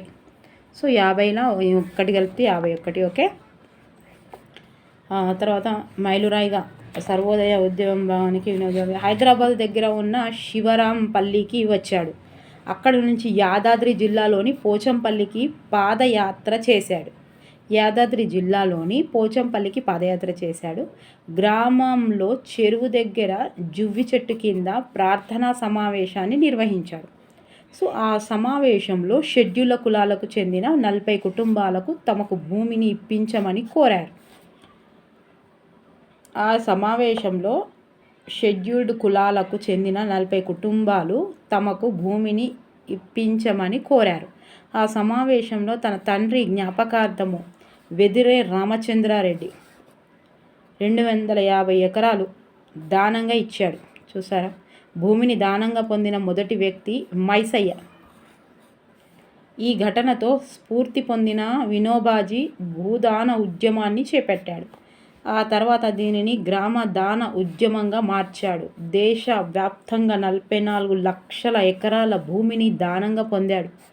అయినప్పటికీ సారవంతమైన భూములు ఎక్కువ మోతాదులో భూస్వాముల ఆధీనంలో కొనసాగుతుండడం వల్ల ఈ ఉద్యమం దేశంలోని భూస్వాములను పెద్దగా ప్రభావితం చేయలేకపోయింది. చూసారా ఎంత పాపం. ఇవాళ రేపు ఎవరి ఆస్తులు వాళ్ళు, ఒక ఇంట్లో ఉన్న ఆస్తులు నాకు ఎక్కువ ఇంత నీకు తక్కువ అని అన్నదమ్ములు అక్కచెల్లెళ్ళు తల్లిదండ్రులు కొట్టుకొని వస్తుర్రు. ఈయన చూసి ఇలా దేశం కోసం ఎంత చిన్నగా ఇట్లా చదివితే మనకు ఒక ఇన్ఫర్మేషన్ లాగా అనిపిస్తుంది. అది ఒక్కసారి ఊహించుకుంటే తెలుస్తుంది ఎంత పెద్ద దానమో. ఈ వెదిరే రామచంద్రారెడ్డి నాన్నగారు. సో మైసయ్య ఈయనే ప్రథమ భూదాన గ్రహీత. ఓకేనా.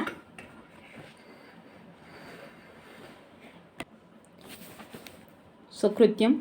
మనం సరిగ్గా పోషించబడుతున్నామా లేదా అనేది తెలుసుకొనుటకు పోషక ఆహారం శాస్త్రవేత్తలు తెలిపిన బాడీ మాస్ ఇండెక్స్ BMI అనేది ఒక మార్గం. సో దీనిని గణించడం సులభం.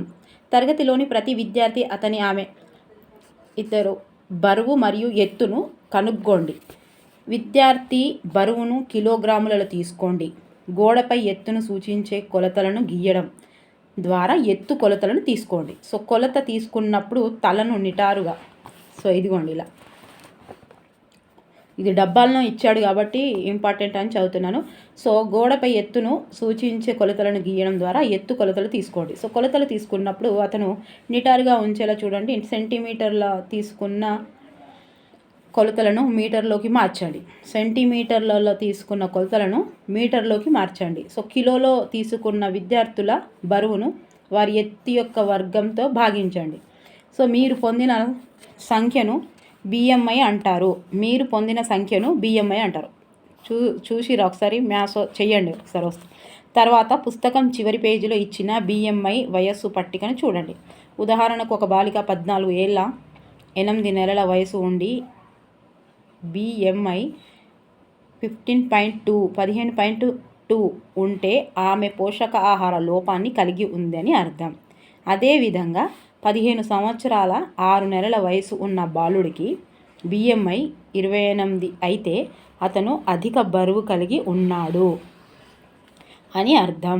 ఓకే. విద్యార్థుల జీవన పరిస్థితి, ఆహారం మరియు వ్యాయామ అలవాట్లను గురించి తరగతి గదిలో ఎవరిని నొప్పించకుండా చర్చించండి. BMI శారీరక బరువు, ఇదిగోండి ఎత్తు, భాగాహారం ఎత్తు అండ్ ఇంటూ ఎత్తు మీటర్లలో, దీని ఫార్ములా. ఓకే, ఇది ఇవ్వచ్చు ఒకసారి చూడండి.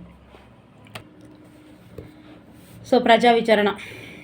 జాన్ సూన్ వాయి అంటే ప్రజా విచారణ పేరుతో MKSS మజ్దూర్ కిసాన్ శక్తి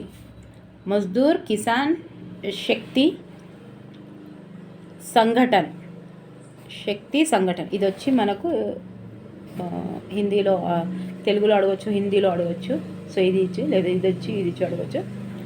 మజ్దూర్ కిసాన్ శక్తి సంఘటన సమావేశాలు నిర్వహించేది.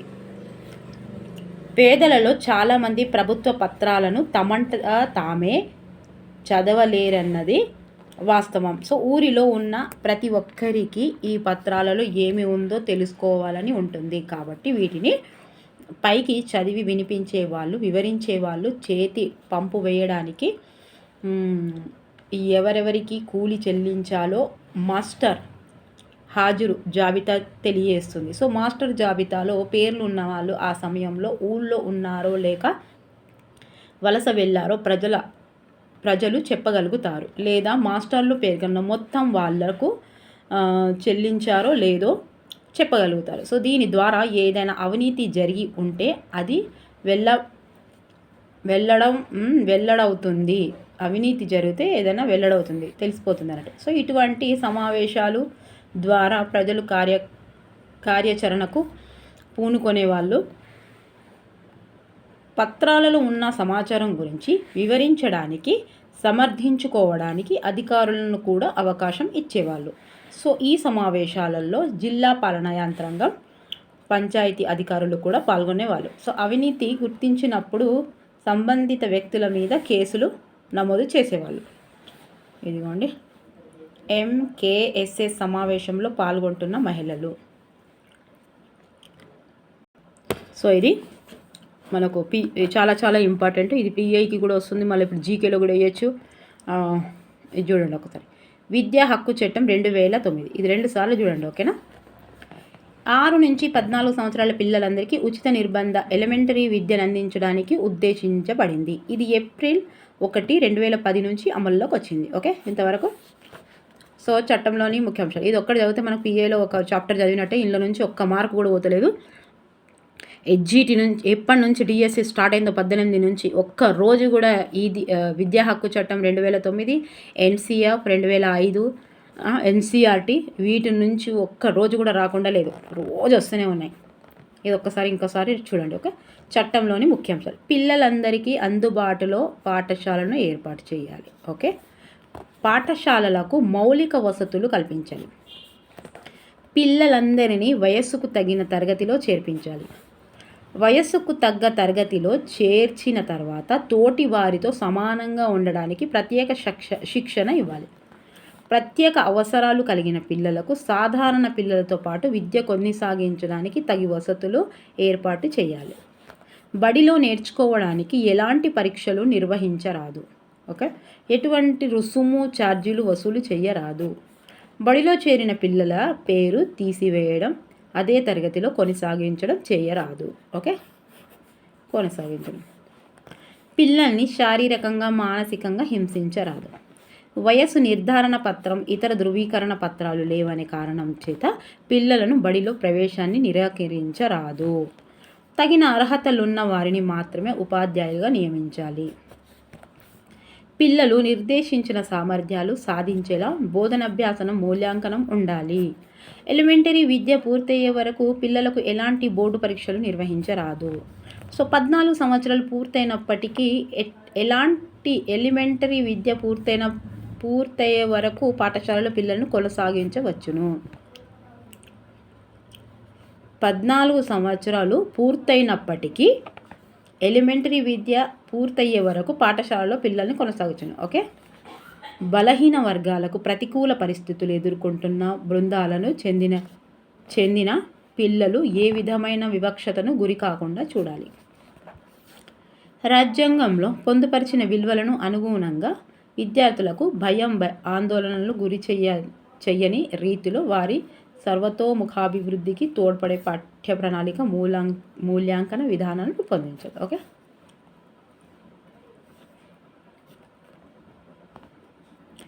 ఆరు నుంచి 14 సంవత్సరాల పిల్లల మధ్య పిల్లలందరికీ ఉచిత విద్యను పొందే హక్కు ఉందని విద్యా హక్కు చట్టం తెలియజేస్తుంది.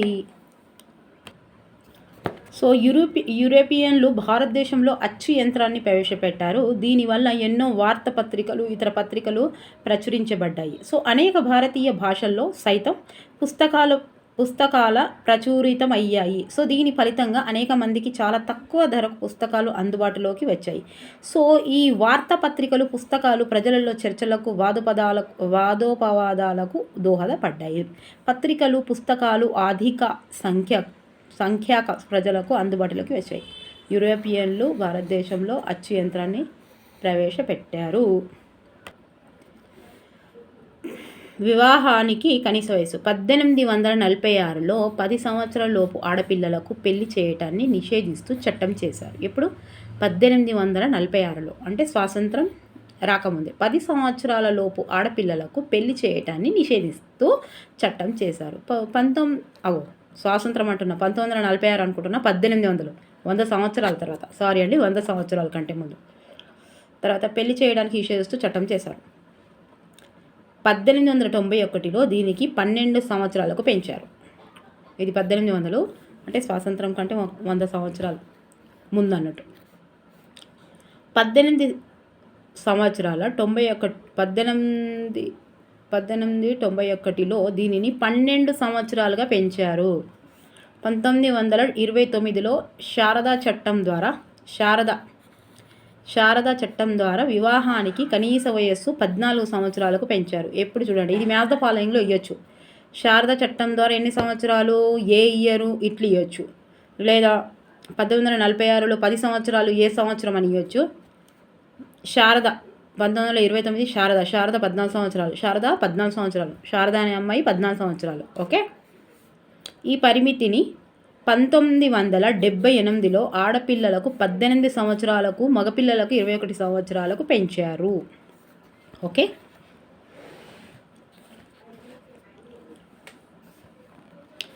1856లో కలకత్తాలో జరిగిన మొదటి వితంతు పునర్వివాహాన్ని ఒక ప్రేక్షకుడు ఇలా వివరించాడు. ఆ రోజు నేను ఎన్నటికీ మర్చిపోలేను. విద్యాసాగర్ తన మిత్రుడైన పెళ్లి కొడుకుతో పాటు వచ్చినప్పుడు ఇసుక వేస్తే రాలనంత సందర్శకులు గుమ్మిగూడి ఉన్నారు. ఆ పెళ్లి జరిగిన తర్వాత బజార్లో, దుకాణాల్లో, వీధుల్లో, బహిరంగ ప్రదేశాల్లో, విద్యార్థుల వసతి గృహాల్లో, ఇళ్లల్లో, మారుమూల గ్రామాలలో అంతటా అందరి నోట అదే చర్చ. మహిళలు కూడా ఈ విషయం గురించి తీవ్రంగా చర్చించారు. ఏం విషయం మరి? వితంతు పునర్వివాహాన్ని సమర్థించే వాళ్ళు, వ్యతిరేకించే వాళ్ళ మధ్య సంభాషణని ఊహించండి. ఏ పెళ్ళి అన్నట్టది? ఇదిగోండి ఈ పెళ్ళి.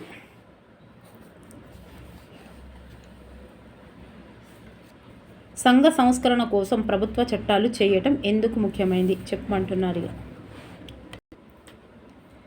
మీకు మీ ప్రాణం మీద ఎంత ప్రేమ మహిళలకు కూడా అలాగే ఉంటుందా? ఒక స్త్రీ భర్త చనిపోతే ఆమెకి జీవితంలో ఏం మిగిలి ఉంది? మంగలి వచ్చి మీ కళ్ళు చల్లబరచటానికి ఆమె కురులు, జుత్తు పూర్తిగా కొరిగేస్తారు. ఆమె పెళ్ళిళ్ళకు, శుభకార్యాలకు, సుమంగళులైన ఇతర మహిళలకు వెళ్ళే కార్యక్రమాలకు వెళ్ళకూడదు. ఈ నిషేధాన్ని ఎందుకు?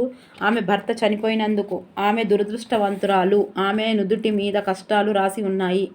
ఆమె దుశ్శకునం. ఆమె ముఖమే చూడకూడదు. తారాబాయి షిండే. ఇది ఈ వర్డ్స్ ఎవరు చెప్పారని ఇవ్వచ్చు. స్త్రీ పురుష్ తులన 1880 సావిత్రిబాయి పూలతో కలిసి తారాబాయి పనిచేసింది. ఓకే. పశువులతో ప్రవర్తించేటట్లు పురుషులు స్త్రీలతో ప్రవర్తిస్తారు. మా పరిస్థితిని మెరుగుపరుచుకోవడానికి ప్రయత్నిస్తుంటే మేము పురుషులకు వ్యతిరేకంగా తిరుగుబాటు చేస్తున్నామని, అది పాపమని అంటారు. సో మగవాళ్ళు దుష్ప్రత్యాలను భరిస్తూ వారిని వ్యతిరేకించకపోవడమే పెద్ద పాపం అన్నారు రమాబాయి. తరగతి గదిలో చోటు లేదు. 1829లో కూడా బాంబే రాష్ట్రంలో కొంతమందిని అంటరాని వాళ్ళుగా పేర్కొంటూ ప్రభుత్వ పాఠశాలలోనికి రానిచ్చేవాళ్ళు కాదు. ఎప్పుడు? 1929లో. ఇక్కడ బాంబేలో. సో కొంతమంది తమ హక్కు కోసం గట్టిగా అడిగినప్పుడు తరగతిలో ఉన్న కులాల పిల్లలపై మైల పడకుండా తరగతి గది బయట వరండాలో కూర్చొని పాఠాలు వినమనే వాళ్ళు. సో వరండాలో కూర్చొని పాఠాలు వింటున్న పిల్లల్లో మీరు ఒకరిని ఊహించుకోండి. 2004 ఫిబ్రవరిలో ముస్లిం ఆడపిల్లలు కట్టుకునే తలగుడ్డ, యూదుల టోపీ, క్రైస్తవ శిలువలు వంటి మత రాజకీయ చిహ్నాలను పాఠశాలల్లో విద్యార్థుల ధరించకుండా ఫ్రాన్స్ ఒక చట్టం చేసింది. ఫ్రాన్స్ చేసింది. ఫ్రాన్స్ కింద ఒకప్పుడు వలస దేశంగా ఉన్న అల్జేరియా, ట్యూనీసియా, మొరాకో దేశాల నుంచి వచ్చి ఫ్రాన్స్లో నివసిస్తున్న వాళ్ళు ఈ చట్టాన్ని తీవ్రంగా వ్యతిరేకించారు. 1960లో ఫ్రాన్స్లో కార్మికుల కొరత తీవ్రంగా ఉండడంతో ఆ దేశాల నుంచి వలస వచ్చి పనిచేయడానికి వీసాలు ఇచ్చింది. ఈ వలస కుటుంబాల ఆడపిల్లలు బడికి వెళ్ళేటప్పుడు తలకి గుడ్డ కట్టుకుంటారు. ఈ చట్టం చేసిన తర్వాత తలకి గుడ్డ కట్టుకునేందుకు ఈ పిల్లలు బడి నుంచి బహిష్కరించబడ్డారు. ఓకే, ఇది చాలా పెద్దగా ఉందండి, వదిలేద్దామంటే చాలా చాలా ఇంపార్టెంట్. ఇది చెప్తా, మీరు చూసుకోండి ఒకసారి. యక్షగానం, గుస్సాడి, నదిర్ నాట్యం, లంబాడి, తర్వాత కురవంజి, తర్వాత కూచిపూడి. ఒకసారి చూడండి. యక్షగానం లేదా జక్కుల భాగవతం లేదా విధి భాగవతం ఒక ప్రసిద్ధ తెలుగు జానపద కళారూపం. కళాకారులు లయబద్ధంగా నాట్యం చేస్తూ చిందులను వేయడం వలన దీనికి చిందు భాగవతం అంటారు. 13వ శతాబ్దం నుంచి బాగా ప్రాచుర్యంలోకి వచ్చింది. పండితారాధ్య చరిత్ర, బసవపురాణం వంటి గ్రంథాలలో తెలుస్తుంది. సో బహిరంగ స్థలాల్లో ఇది జీకిలో కూడా ఇవ్వచ్చు. 4 రోడ్ల కూడళ్ళ వేదిపై ప్రదర్శించేవారు. ప్రారంభంలో అనేక రకాల పాత్రలను ఒక్కరే ప్రదర్శిస్తూ పాటలు పాడుతూ నాట్యం చేసేవాడు. కానీ నటన కాదు, ఒక కథ యొక్క వివరణ చాలా ప్రధానమైంది. యక్షగానం సంభాషణలు, పాటలు మరియు పద్యాలతో కలిసి ఉంటుంది. ఓకే, తబలా, హార్మోనియం వాయించేవారు, కోరస్ పాడేవారు ఉంటారు.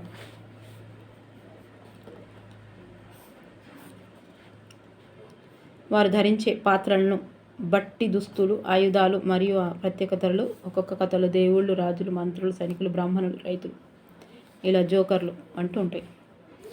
సో సుగ్రీవ విజయం, బాలనాగమ్మ కథ, రంపాల, చిత్రాంగ విలాసం మరియు కృష్ణార్జున యుద్ధం వంటివి వారు ప్రదర్శించే ముఖ్యమైన కథలలో కొన్నిటి. సో ఇలా ఇవ్వచ్చు. యక్షగానులు ఎక్కువగా చిందు కులానికి చెందినవారు ప్రదర్శిస్తారు. చిందు కులానికి చెందినవారు. అశ్రిత, ఇది ఇంపార్టెంట్. ఓకే, చిందు కులానికి చెందిన యక్షగానాలు ఇప్పుడు కులంతో సంబంధం లేకుండా అనేక మంది నేర్చుకుంటున్నారు. ఓకే, గుస్సాడి ఆదిలాబాద్కి చెందిన రాజగొండ్లు దీపావళిని పెద్ద ఎత్తున జరుపుకుంటారు. ఈ సందర్భంగా వీరు చేసే నాట్యాన్ని గుస్సాడి అంటారు.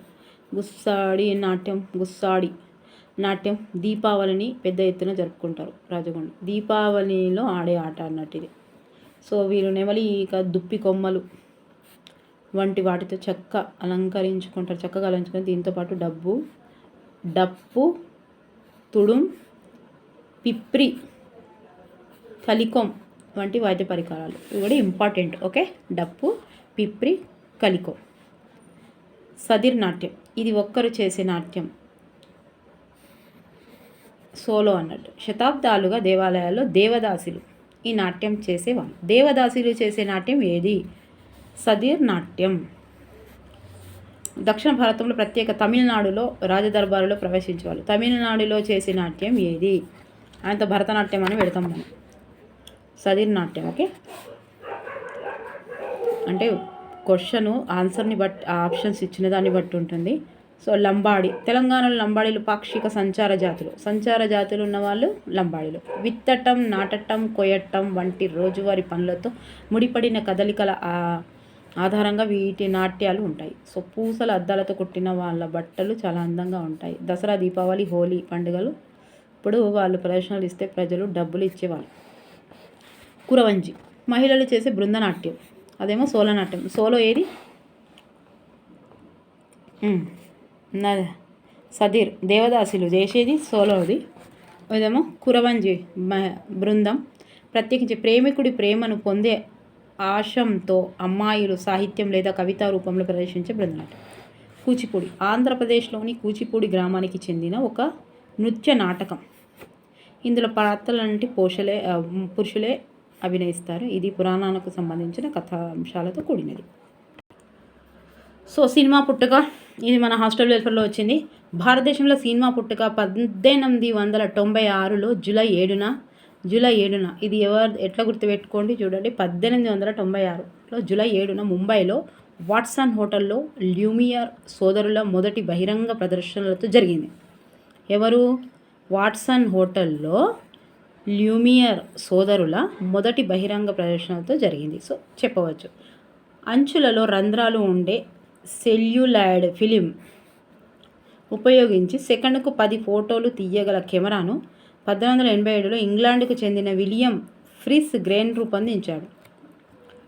ఓకే, 1896లో ఈయన రూపొందించింది, 87లో పొడవైన ఫిలిం రీళ్లను మధ్యలో అంతరాయం లేకుండా ప్రదర్శించగల సినిమా ప్రాజెక్టర్ను 1995లో వుడ్విల్ లాథమ్ కనుగొన్నాడు.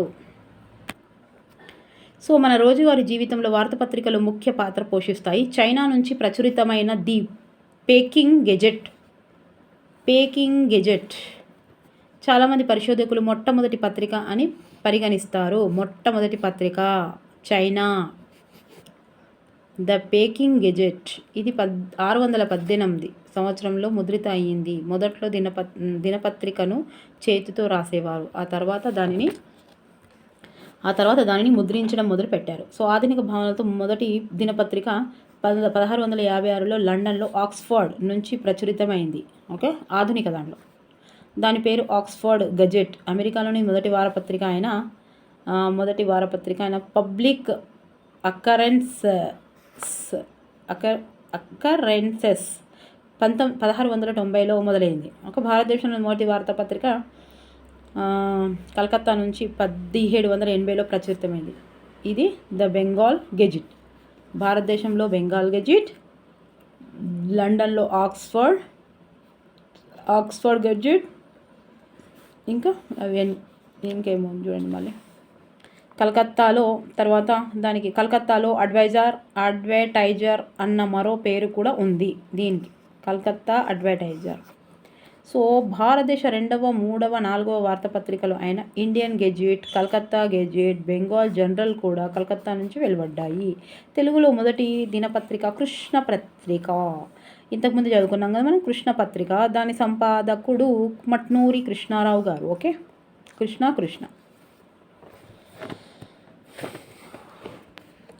గోల్కొండ పత్రికను ఎవరు ప్రచురించారు? ఇది అందరికీ తెలుసు. ఇది అందరికీ తెలుసు. ఒక్కసారి రాయండి. ఓకేనా? గోల్కొండ పత్రికను ఎవరు ప్రచురించారు, ఎవరు సంపాదకుడు రాయండి. సరే, గోల్కొండ పత్రికను ముందుగా ఏ పేరు పెట్టాలనుకున్నారు? ఈయన సంపాదకుడు గోల్కొండ పత్రికకు ముందు ఏ పేరు పెట్టాలనుకున్నాడు? మళ్ళీ ఈ గోల్కొండ పత్రికను ఇతనే ఇంకో పత్రిక కూడా నడిపాడు. అవి 3 పేర్లు రాయండి దయచేసి. ఓకేనా? రాయండి. సరేనా? గోల్కొండ పత్రికని ఎవరు, తర్వాత ఆయన గోల్కొండ పత్రిక కంటే ముందు ఒక పేరు పెట్టాలనుకున్నాడు. ఈ గోల్కొండ కాకుండా ఇంకో పేరు పెట్టాలనుకున్నాడు. అది పెట్టాలనుకుంటే అప్పుడు చాలా గొడవలు అవుతాయని ఆ పేరు పెడితే పెట్టనియరని ఈ పేరు పెట్టాడు, గోల్కొండ పత్రిక అని. ఈ గోల్కొండ పత్రిక తర్వాత ఇంకో పత్రికను కూడా తను నడిపాడు. అదేంటిదో చెప్పండి. ఇదే గిట్ల చదువురి. మహాత్మా గాంధీ వలస పాలకుల క్రీడలు.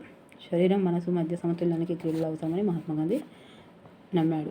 అయితే క్రికెట్, హాకీ వంటి ఆటలు బ్రిటిష్ వాళ్ళ ద్వారా దిగుమతి చేసుకుని సాంప్రదాయాలను చేస్తానని తరచూ విమర్శించేవాడు. ఇది పాలిత మనస్తత్వాన్ని చూపిస్తుంది. చేనులో పనిచేయడం ద్వారా ముందు వ్యాయామంతో పోలిస్తే ఆటల విద్య ప్రయోజనం చాలా ఉంది. సో మీ బాలులకు ఎటువంటి ఆటలు లేకుంటే నాకు బాధతో కూడిన ఆశ్చర్యం కలుగుతుందని చెప్పాడు. సో క్రీడలు, సాంప్రదాయ ఆటలు పునరుద్ధరించడంలో మీ సంస్థ ముందుండాలి. మన దేశంలో ఎన్నో సాంప్రదాయ ఆటలు ఉన్నాయి అన్నాడు. సో మహీంద్రా కళాశాలలో 1927 నవంబర్ 24 ఇచ్చిన ఉపన్యాసం మహాత్మా గాంధీ సంకలిత రచనలు. ఆరోగ్యమైన శరీరం అంటే మనసుకి తగినట్టుగా ఉండి ఎల్లప్పుడూ దాని సేవకు సిద్ధంగా ఉంటుంది. సో నా దృష్టిలో ఇటువంటి శారీరక ఫుట్బాల్ మైదానంలో తయారు కావు, ఇవి మొక్కజొన్న పంటల్లో తయారవుతాయి. దీని గురించి ఆలోచిస్తే ఇందుకు రుజువుగా మీరు అనేక ఉదాహరణలు దొరుకుతాయి. వలస పాలకుల మోజులో ఉన్న భారతీయులు ఫుట్బాల్, క్రికెట్ పిచ్చి పట్టుకుంది. కొన్ని సందర్భాల్లో ఆటను చోటు ఉండవచ్చు. శారీరకంగా, మానసికంగా చురుకుగా ఉండే మానవాళిలోని అధిక శాతం రైతులకు ఈ ఆటలు తెలియవన్న వాస్తవాన్ని ఎందుకు పరిగణనలోకి తీసుకోవటం లేదు? ఇది కూడా ఇవ్వచ్చు. లాజరస్కి లేఖ 1915 ఏప్రిల్ 15 మహాత్మా గాంధీ సంకలిత రచనలు సంపుటిలోనిది. ఓకే,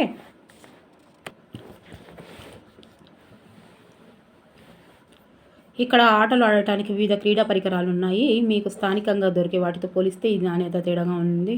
మీరు గమనించుంటారు. డబ్బు కోసం వృత్తి క్రీడలను ఉపయోగించి పరికరాలు సరదా కోసం ఆడుకునే పిల్లలు కొనగలుగుతారా?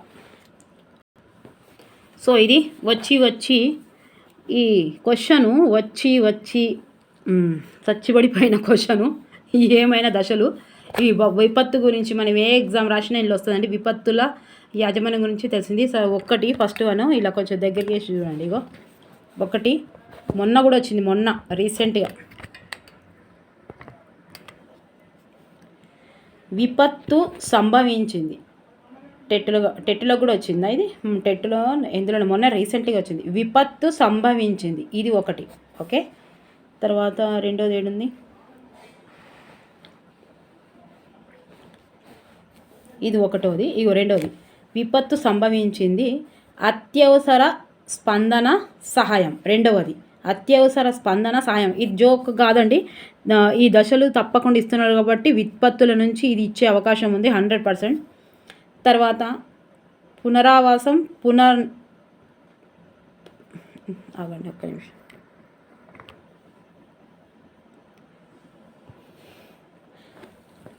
పునర్నిర్మాణము, పునరావాసం, పునర్నిర్మాణం మూడవది.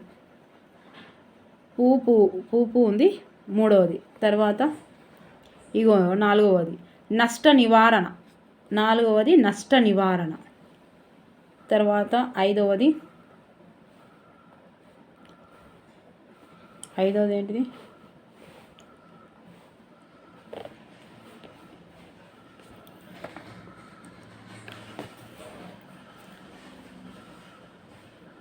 నష్ట నివారణ నాలుగవది. మరి ఐదవది ఏంటి చూద్దాం. సంసిద్ధత. ఓకే, తర్వాత ఆరవది ఏంటిది?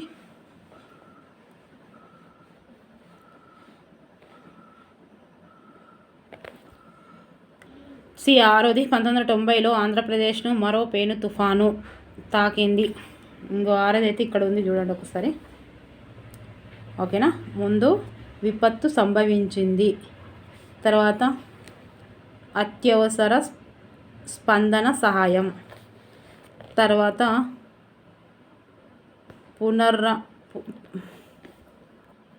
తర్వాత మూడవది పునరావాసం, పూర్ణ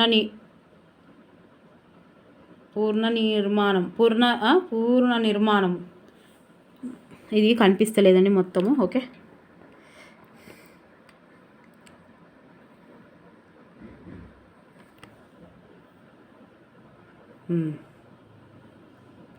తర్వాత నాలుగవది నష్ట నివారణ. ఓకే, సంసిద్ధత. తర్వాత 1990లో ఆంధ్రప్రదేశ్ను మరో పేను తుఫాను తాకింది. దీని తీవ్రత 1977 తుఫాను కంటే ఎక్కువ జనాభా ఉన్న నివారణ సంసిద్ధత చర్యలు సమర్థవంతంగా చేపట్టడం వల్ల ప్రభావిత ప్రజల సంఖ్య చాలా తక్కువ ఉంది. ఓకే, చనిపోయిన వాళ్ళు, నిశ్చాయులైన వాళ్ళు.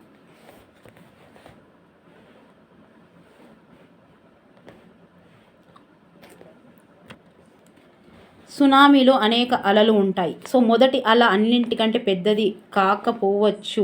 మొదటి అల తర్వాత అనేక గంటల పాటు పెద్ద అలలు తాకే ప్రమాదం ఉంది. సో మైదాన ప్రాంతంలో సునామీ మనిషి కంటే వేగంగా, అంటే గంటకి 50 కిలోమీటర్లు వేగంతో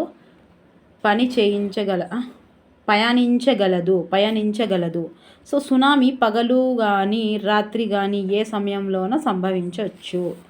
సో ఇది ఒక్కటి చదువుదాం. జపాన్ భాషలో సు అంటే రేవు, నామే అంటే అలలు అని అర్థం.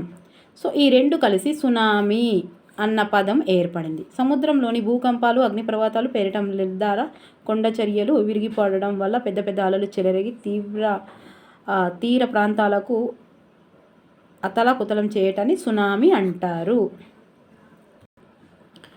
సో సునామీల గురించి ముందుగా పసిగట్టడం. సునామీ కారణమయ్యే భూకంపాల గురించి ఉపగ్రహ సాంకేతిక విజ్ఞానంతో దాదాపు వెనువెంటనే హెచ్చరికలు చేయవచ్చు. సునామీ కేంద్రం నుంచి తీరం ఎంత దూరం అన్నదాన్ని బట్టి హెచ్చరిక ఎంత ముందుగా చేయవచ్చు అన్నది ఆధారపడి ఉంటుంది. హెచ్చరికలో ఏ తీర ప్రాంతాన్ని ఎంత సమయంలో సునామీ తాకవచ్చు చెప్తారు. సో తీర ప్రాంత అలలు, కొలతలు పరికరాలు సునామీలను తీరం దగ్గర గుర్తించగలవు, కానీ సముద్రం లోపల ఇవి ఉపయోగపడవు. ఓకే, సముద్రం లోపల కేబుల్ల ద్వారా భూమిని అనుసంధానం చేసిన సునామీ డిటెక్టర్లు సముద్రంలో 50 కిలోమీటర్ల లోపలికి ఉంటాయి. సునామీ మీటర్ల సముద్ర ఉపరితలంపై అలజడులను గుర్తించి వాటిని ఉపగ్రహాలను ప్రసారం చేస్తాయి. సో ఇది చాలా చిన్నగా ఉందండి, కొంచెం ఇట్లా జూమ్ చేస్తే కనిపిస్తుంది. భారత రాజ్యాంగం ముసాయిదా కమిటీ సభ్యుడు. సో చదువు 29 ఆగస్టు 1947న భారత రాజ్యాంగ నిర్మాణ ముసాయిదా కమిటీ నియమించబడింది. ఈ కమిటీలో అధ్యక్షునితో పాటు 6 సభ్యులు ఉన్నారు. అధ్యక్షునితో పాటు ఎంతమంది ఉన్నారు? 6 ఉన్నారు. వీరితో పాటు ఒక రాజ్యాంగ సలహాదారుని కూడా నియమించారు. ముసాయిదా కమిటీ సభ్యులు డాక్టర్ బిఆర్ అంబేద్కర్ అధ్యక్షులు, కేఎం మున్షి మాజీ గృహశాఖ మంత్రి బాంబే, ఓకే, అల్లాడి కృష్ణస్వామి అయ్యర్. ఎంతమంది ఉన్నారు? 6 కదా. కృష్ణస్వామి అయ్యర్ మాజీ అడ్వకేట్ జనరల్ మద్రాస్ రాష్ట్రం, ఓకే. తర్వాత గోపాలస్వామి, 2 స్వామిలు ఉన్నారా? 2 స్వామిలు ఉన్నారు. జమ్మూ కాశ్మీర్ అండ్ మాజీ ప్రధానమంత్రి. ఎల్ మిట్టల్ భారతదేశ మాజీ అడ్వకేట్. మొహమ్మద్ సాదుల్లా, డిపి ఖైతాన్. ఎందరున్నారు? 6. అధ్యక్షునితో పాటు ఇతనితో పాటు ఇంకా 6 అంటే 1 2 3 4 5 6. ఈ 6లో 2 స్వామిలు ఉన్నారు, కృష్ణస్వామి గోపాలకృష్ణ. ఒకరేమో మున్షి ఉన్నారు. మున్షి మిట్టల్ గుర్తుపెట్టుకో. 2 స్వాములు మున్షి మూమీ ఉన్నారు, మీము, ఓకే. మూమీ ఉంది. తర్వాత ఏముంది? ఖైసా సాదుల్లా ఖైతాన్ న్యాయవాది. ఖైతాన్ ఇది ఉర్దూ పదమే కదా. సో ఇదిగోండి ఎల్వే మిట్టల్, వీళ్ళిద్దరు స్వాములు, 2 మున్షులు, మిట్టల్ మున్షి, 2 గోపాలస్వామి కృష్ణస్వామి, సాదుల్లా ఖైతాన్. సో రాజ్యాంగ సలహాదారునిగా శ్రీ బెనగల్ నరసింహారావు ఉన్నారు, నియమించారు ఆయన, ఓకే. తర్వాత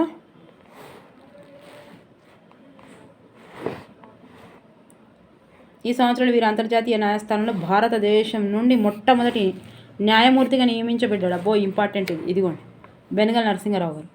ఇతర కమిటీ సభ్యులు బిఎల్ మిట్టల్ కమిటీ నుంచి రాజీనామా చేశాడు. సో వీరి స్థానంలో మాధవరావు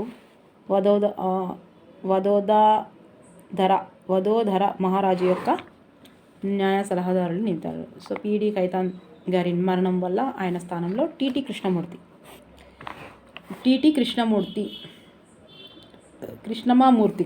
కాదు, కృష్ణమాచారి. సారీ అండి, నాకే కనిపించలేదు, ఇక ఒక్క నిమిషం. TT Krishnamachari, okay. ఇది అయిపోయిందా? సో ఇది ఒక్కసారి ఇది కూడా, ఇవి చాలా చిన్నగా ఉన్నాయి, అయినా చాలా చాలా ఇంపార్టెంట్ కదా. ఇంతసేపు చెప్పుకున్నాం, 1 గంట అయిపోయిందా. ఇక బ్రహ్మ సమాజం రాజా రామ్ మోహన్ రాయ్, ఓకే. బ్రహ్మ సమాజం. ప్రార్థన సమాజం ఆత్మారాం పాండురంగ. ప్రార్థన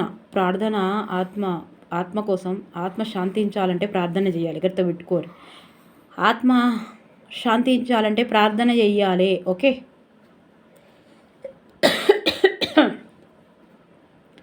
బ్రహ్మ రామ్ రాజారాం, బ్రహ్మం రాజారాం.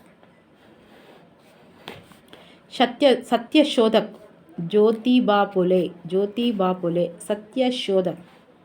మొహమ్మదియన్ literacy society Nawab Abdul Latif. ఆర్య సమాజం ఆర్య సరస్వతి, దయానంద సరస్వతి, స్వామి దయానంద సరస్వతి.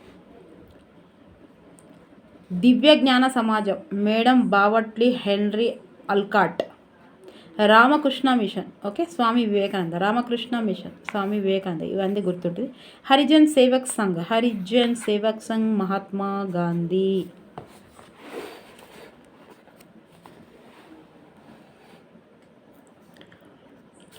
ఇయర్స్ రాజారాం మోహన్ రాయ్ 1828, ఇది 1867. ఇగో స్వాతంత్రం కంటే అన్నీ ముందే, ఓకే. ఇవన్నీ ఒకసారి చూస్తారా. ఇది తెలంగాణ రాష్ట్రంలో దర్శనీయ స్థలాలు. జయశంకర్ జిల్లా, అధిక అడవి విస్తీర్ణం, అతిపెద్ద గిరిజన జాతర మేడారం, సమ్మక్క సారక్క, పాపన్నపేట రామప్ప, కాళేశ్వరం ముక్తేశ్వర స్వామి. ఇవన్నీ ఇట్లా చదువుకుంటే కొన్ని గుర్తుండవి. కొంచెం శంకర్ అట్లా కొన్ని బండ గుర్తులు పెట్టుకోవాలి తప్పకుండా, లేకపోతే గుర్తుండేయండి ఇన్ని. పాండవుల గుట్ట, లక్నవరం జలాశయం, నరసింహస్వామి, ఏటులో నాగాలు. ఇలా కొన్ని తెలిసినా కొన్ని పెడతారా. వరంగల్ పట్టణ జిల్లాలో ఏమున్నాయట? భద్రకాళి దేవాలయం, వేయి స్తంభాల గుడి, వరంగల్ మట్టి కోట, రాతి కోట, కుష్మహల్, కాలోజీ ఆరోగ్య విశ్వవిద్యాలయం, హాజీపేట్ జంక్షన్, ఆదిలాబాద్ గాయత్రి కనకాయి జలపాతం, పుచ్చర జలపాతం, తానర్ల ప్రాజెక్ట్, మత్తడివాగు ప్రాజెక్ట్, నిర్మల్ జిల్లా, బాసర సరస్వతి, ఇది సరస్వతి అమ్మాయి, నిర్మల అమ్మాయి. నిర్మల జిల్లాల దేవి సరస్వతి దేవి ఆలయం, అది పాపేశ్వరి ఉన్నది, సరస్వతి పాపేశ్వరి. ఆడెల్లి ఉన్నది, ఆడెల్లి కూడా అమ్మాయి. తర్వాత ఇక పోచమ్మ, ఈమె కూడా అమ్మాయి. ఇక స్వర్ణ, ఈమె కూడా అమ్మాయి.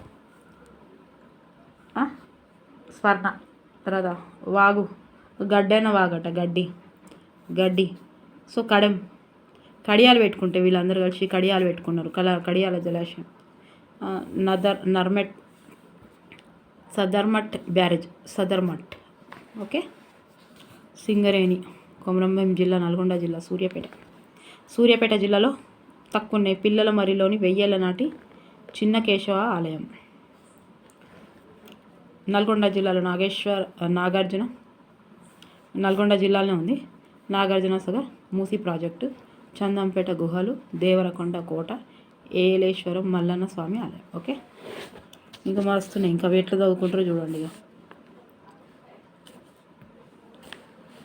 హైదరాబాద్, యాదాద్రి జిల్లా, జోగులాంబలో ఏమున్నాయి? అష్టాదశ శక్తి పీఠాల ఐదవ దేవాలయం జోగులాంబ దేవాలయం. ఓకే, జోగులాంబ గద్వాల సంస్థానం, బీచుపల్లి ఆంజనేయ స్వామి, నెట్టంపాడు జురాల ప్రాజెక్ట్, నాగర్ కర్నూల్, నాగార్జున సాగర్ పులుల అభయారణ్యం, కల్వకుర్తి ఎత్తిపోతల పథకం, శ్రీశైలం ఎడమ కాల్వ సొరంగం, నాగర్ కర్నూలు జిల్లా, శ్రీశైలం ఎడమ కాల్వ సొరంగం, నల్లమల్ల అభయారణ్యం, ఉమామహేశ్వర స్వామి దేవాలయం, వెంకటేశ్వర స్వామి దేవాలయం, అన్ని దేవాలయాలు, కామారెడ్డి, వనపర్తి. మెదక్ జిల్లాలో ఏమున్నది? మెదక్ జిల్లాలో ఏడుపాయల వనదుర్గ జాతర, మెదక్ చర్చి, మెదక్ కిల్లా, కొల్చారంలోని జైన మందిరం, నర్సాపూర్ అడవులు, పోచారం అభయారణ్యం.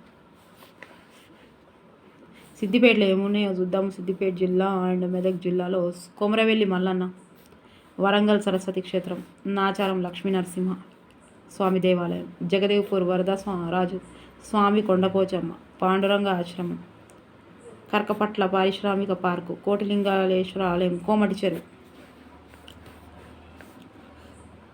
రాజన్న సిరిసిల్లలో ఏమున్నాయి చూద్దాం. వేములవాడ శ్రీ రాజరాజేశ్వర దేవస్థానం, ఎగువ మానేరు జలాశయం, సంగారెడ్డిలా ఇక్రీషాట్ BHEL, సింగూరు జలాశయం, జరాసంగం,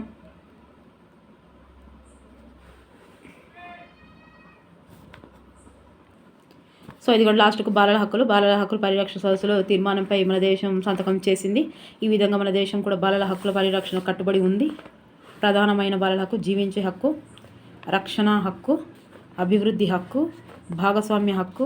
భారత ప్రభుత్వం బాలల కోసం కొన్ని చెప్పుకోదగిన చట్టాలు చేసింది. వానిలో 1933వ సంవత్సరం నాటి బాలల హక్కు చట్టం, బాలల చట్టం, 1938వ సంవత్సరంలో నాటి బాలల ఉద్యోగ కల్పన చట్టం, ఓకే, 48 స్వాతంత్రం వచ్చిన తర్వాత కర్మాగారాల చట్టం, ఓకే.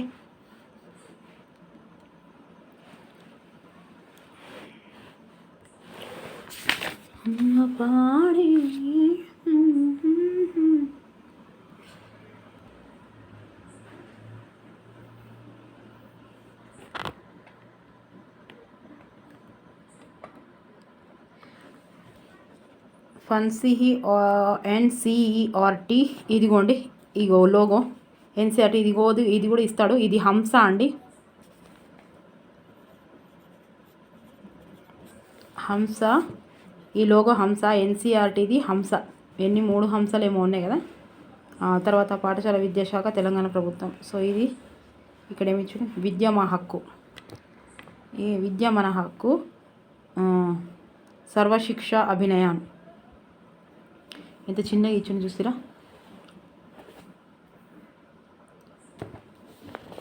సో ఇవన్నీ ఒకసారి చదువుకోండి. సో 8th క్లాస్ కంప్లీట్ అయిపోయిందండి. దీనిపైన కూడా సేమ్ 10th క్లాస్ అట్ట మీద ఉన్నట్టే ఉన్నాయి. ఒక్కసారి చూడండి, అట్ట మీద 1098 ఇదే ఉంది.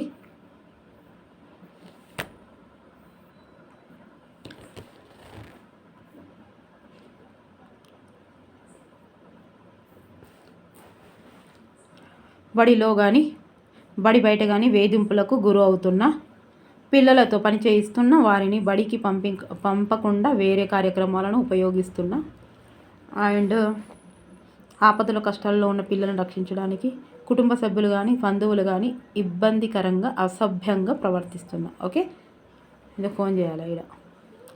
ఓకేనా. సో 8th క్లాస్ కంప్లీట్ అండి. సో ఎక్కడైనా మిస్టేక్స్ జరిగితే ప్లీజ్ ఇగ్నోర్ చేయండి.